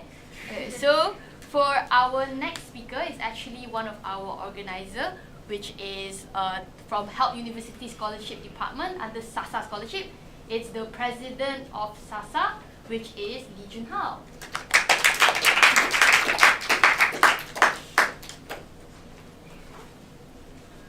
Good afternoon, everyone, to the panelists and to the audience from the other side of the screen. I tried thinking about it a lot, and this sounds like a promotion, but if it helps one person at the other side of the screen, I'm totally fine with it. So, my name is Lee Jun Hao, and I'm the current president of the SASA group, which stands for the Student Achievers Scholarship Awards. Initiated in 2005 by Help University, SASA aims to provide scholarships to those who have great academic results or they excel in extracurricular activities. But it's not just about scholarships and the pain of clearing the credit hours for the sake of the scholarship. Yeah. If you ask any ex-SASArian, you would know that SASA is more than a group. It's more to a family. When we are approached with ex-SASArians, such as Gordon, one of the organizers there, we know that every time we're in SASA, we treat each other like brothers and sisters. And we also want to make an impact in the process. So what we do regularly is organize community service projects such as home visits to orphanages as well as shelter homes. Now, throughout this event, we've kind of realized or reminded ourselves that one of the biggest victims of sexual assault are children. And in regards to the home visits that we do for our orphanages and our shelter homes, these children have been abandoned by their families. Some of them have been neglected by the authorities. Some of them have even gone through sexual assault themselves. And as a helpian and a student, the only way that I could feel that I could help them is by giving them a little bit of joy every week, by visiting their homes, telling how their day went, asking how their day went, and teaching a little bit of life every time I go there. Even though they are in a very tough spot right now, these children never fail to amaze us with their personality and funny antics. Besides, other than making an impact on society, it could potentially change your life as well. Back when I was in secondary school and I was figuring out which university to go to, I found myself thinking I want to pursue a degree in psychology, but the help fees are too exorbitant. So I was like, oh no, I might need to go to Form 6 then. But fortunately, some of my seniors encouraged me to apply for the SASA scholarship, and I managed to receive a partial scholarship that really helped to ease my parents' financial burden. And it can help some of you too. In the wake of the COVID-19 outbreak, the Help SASA Scholarship Committee had difficulties in reaching out to so many other students that might need this scholarship or might find it interesting to pursue their education in help. So my message to everyone now is, if you're interested in pursuing a degree in help or foundations in help, or if you know anyone who has interest in pursuing their education in Help University, go to sasa.help.edu.my and please fill out the application form before the 31st of October, which is just right around the corner. For everyone at home and for everyone here, my speech isn't really that good, but I really hope that by the end of my speech, I would at least inspire like one of you to apply for the SASA scholarship, and maybe that scholarship might even change someone's life. Thank you.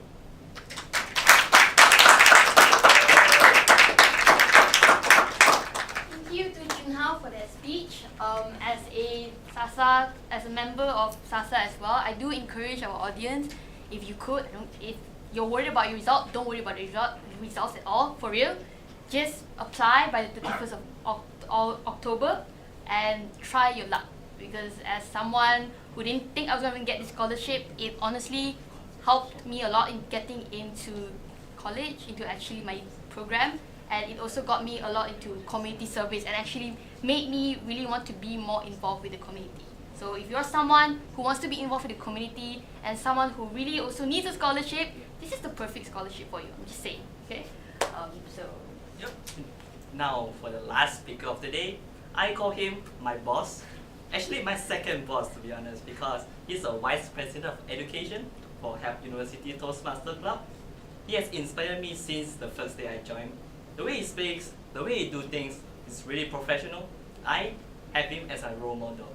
Without further ado, without any delay, I would like to welcome him on the stage to inspire you. Let's welcome Gordon Tsai from Help University Toastmasters Club. Please.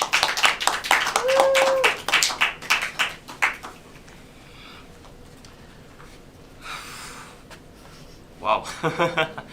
A very good afternoon to the audience who is watching from their screens right now, the audience, physical audience here. A very big thank you to the MCs. I apologize because I have actually been off screen for quite a long time. If you missed the earlier bit when I was explaining about Worksup, you probably did not see me at all. But now I'm here, and my job right now is hopefully to try and wrap things up just a little bit. So this component here is called What Say You. You see, throughout these 3.5 hours-ish, approaching 4 hours actually, we've heard from our speakers who've told their own heartfelt stories, their own experiences for a stage, before an audience, for the first times of their lives. We've heard from the panelists, the NGOs. They've given us so many great insights into these topics that we as normal students, we would never be able to touch in our own education. These are things that we don't learn from the usual textbooks, right? But now, we've heard from these two sources. But what about you? What about you? The people who are sitting down right now, and people who are looking from the screens right now. What about you? No one is doing slides. So, we want to hear from you. You see, in Toastmasters, we have this thing called the table topics. Table topics are impromptu speeches where we throw you a topic and we give you around 20 seconds to think about it, and then you must talk about this topic within 1 to 2 minutes. So, we want to take this table topic onto social media. We challenge you. After hearing from our panelists and from our speakers, we challenge you in front of the screens, as well as our physical audience, the speakers, or even the MCs. We'd like you to upload a video of yourself presenting these topics on Instagram or on Facebook. We encourage the NGOs to participate as well. We'd love to extend our collaboration. We hope you wrote down those topics during the breaks, because those are the topics that you will be presenting. But don't worry, we will upload those onto our social media as well. So hang tight, you'll see our post soon. During your posts, do this hashtag, TMSASA Fight Back, and post it onto Instagram. Make sure that your account is public so that we'll be able to access those videos. But if you're a little shy, that's okay. We've set up this email for you, HUTMCxSASA@gmail.com. In the meantime, while you're waiting for those topics, you can look up for our social media channels at Help University TMC, or our partners there at SASA_help. Or if you use Facebook, facebook.com/HUTMC or facebook.com/helpsasa. This is our challenge to you, and we hope that you will join our fight against these predators among us. So moving on to what we can do for you. You see, I'm an ex-SASarian who went into Toastmasters, and as the organizer of this event, this is unprecedented in our club's history. However, this is also one of the stepping stones that we want to highlight. You see, as a Toastmaster, we aim to provide you with a platform to speak. We are aware that there are many advocates who do not have a voice. They're afraid to voice out their experiences. They're afraid to tell their stories. They're afraid to tell their experiences. So we want to train that voice. We want to give you that platform. We want to give you that education to build your story, to build your message, and show it to the world. The speakers that you've seen today, they all have something in common. They all used one voice. And you, being in line with our initiative of being united as one, you can join our union as well. You can join our movement to spread your message, to spread your story. To close, nice photo, ain't it? To close, I'd like to thank the organizers, the MCs. I'd like to thank the media studio the media studio, Mr. Bob, who is inside the studio right now, and all the people who have contributed to the production of this entire event. I thank Toastmasters for providing me this platform to organize this event, as well as the personnel and the hands to make this program a success. I thank SASA for providing the brains behind some of these topics and helping us in terms of logistics to make sure that everything is in place. Thank the cameramen who have been working outside of the camera to make sure all of our streams running well.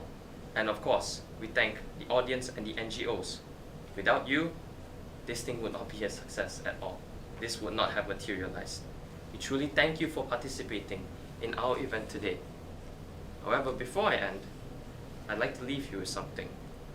Even at the end of this live stream, our fight does not end. The fight is still going on.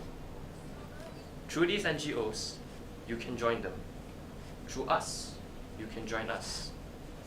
Any of these initiatives, by joining any of these initiatives, you're doing your own part to make this world a better place. And stay away from all these predators among us. So my second challenge to you is to keep fighting. Keep fighting and don't give up. Thank you for joining us, and I'll see you soon.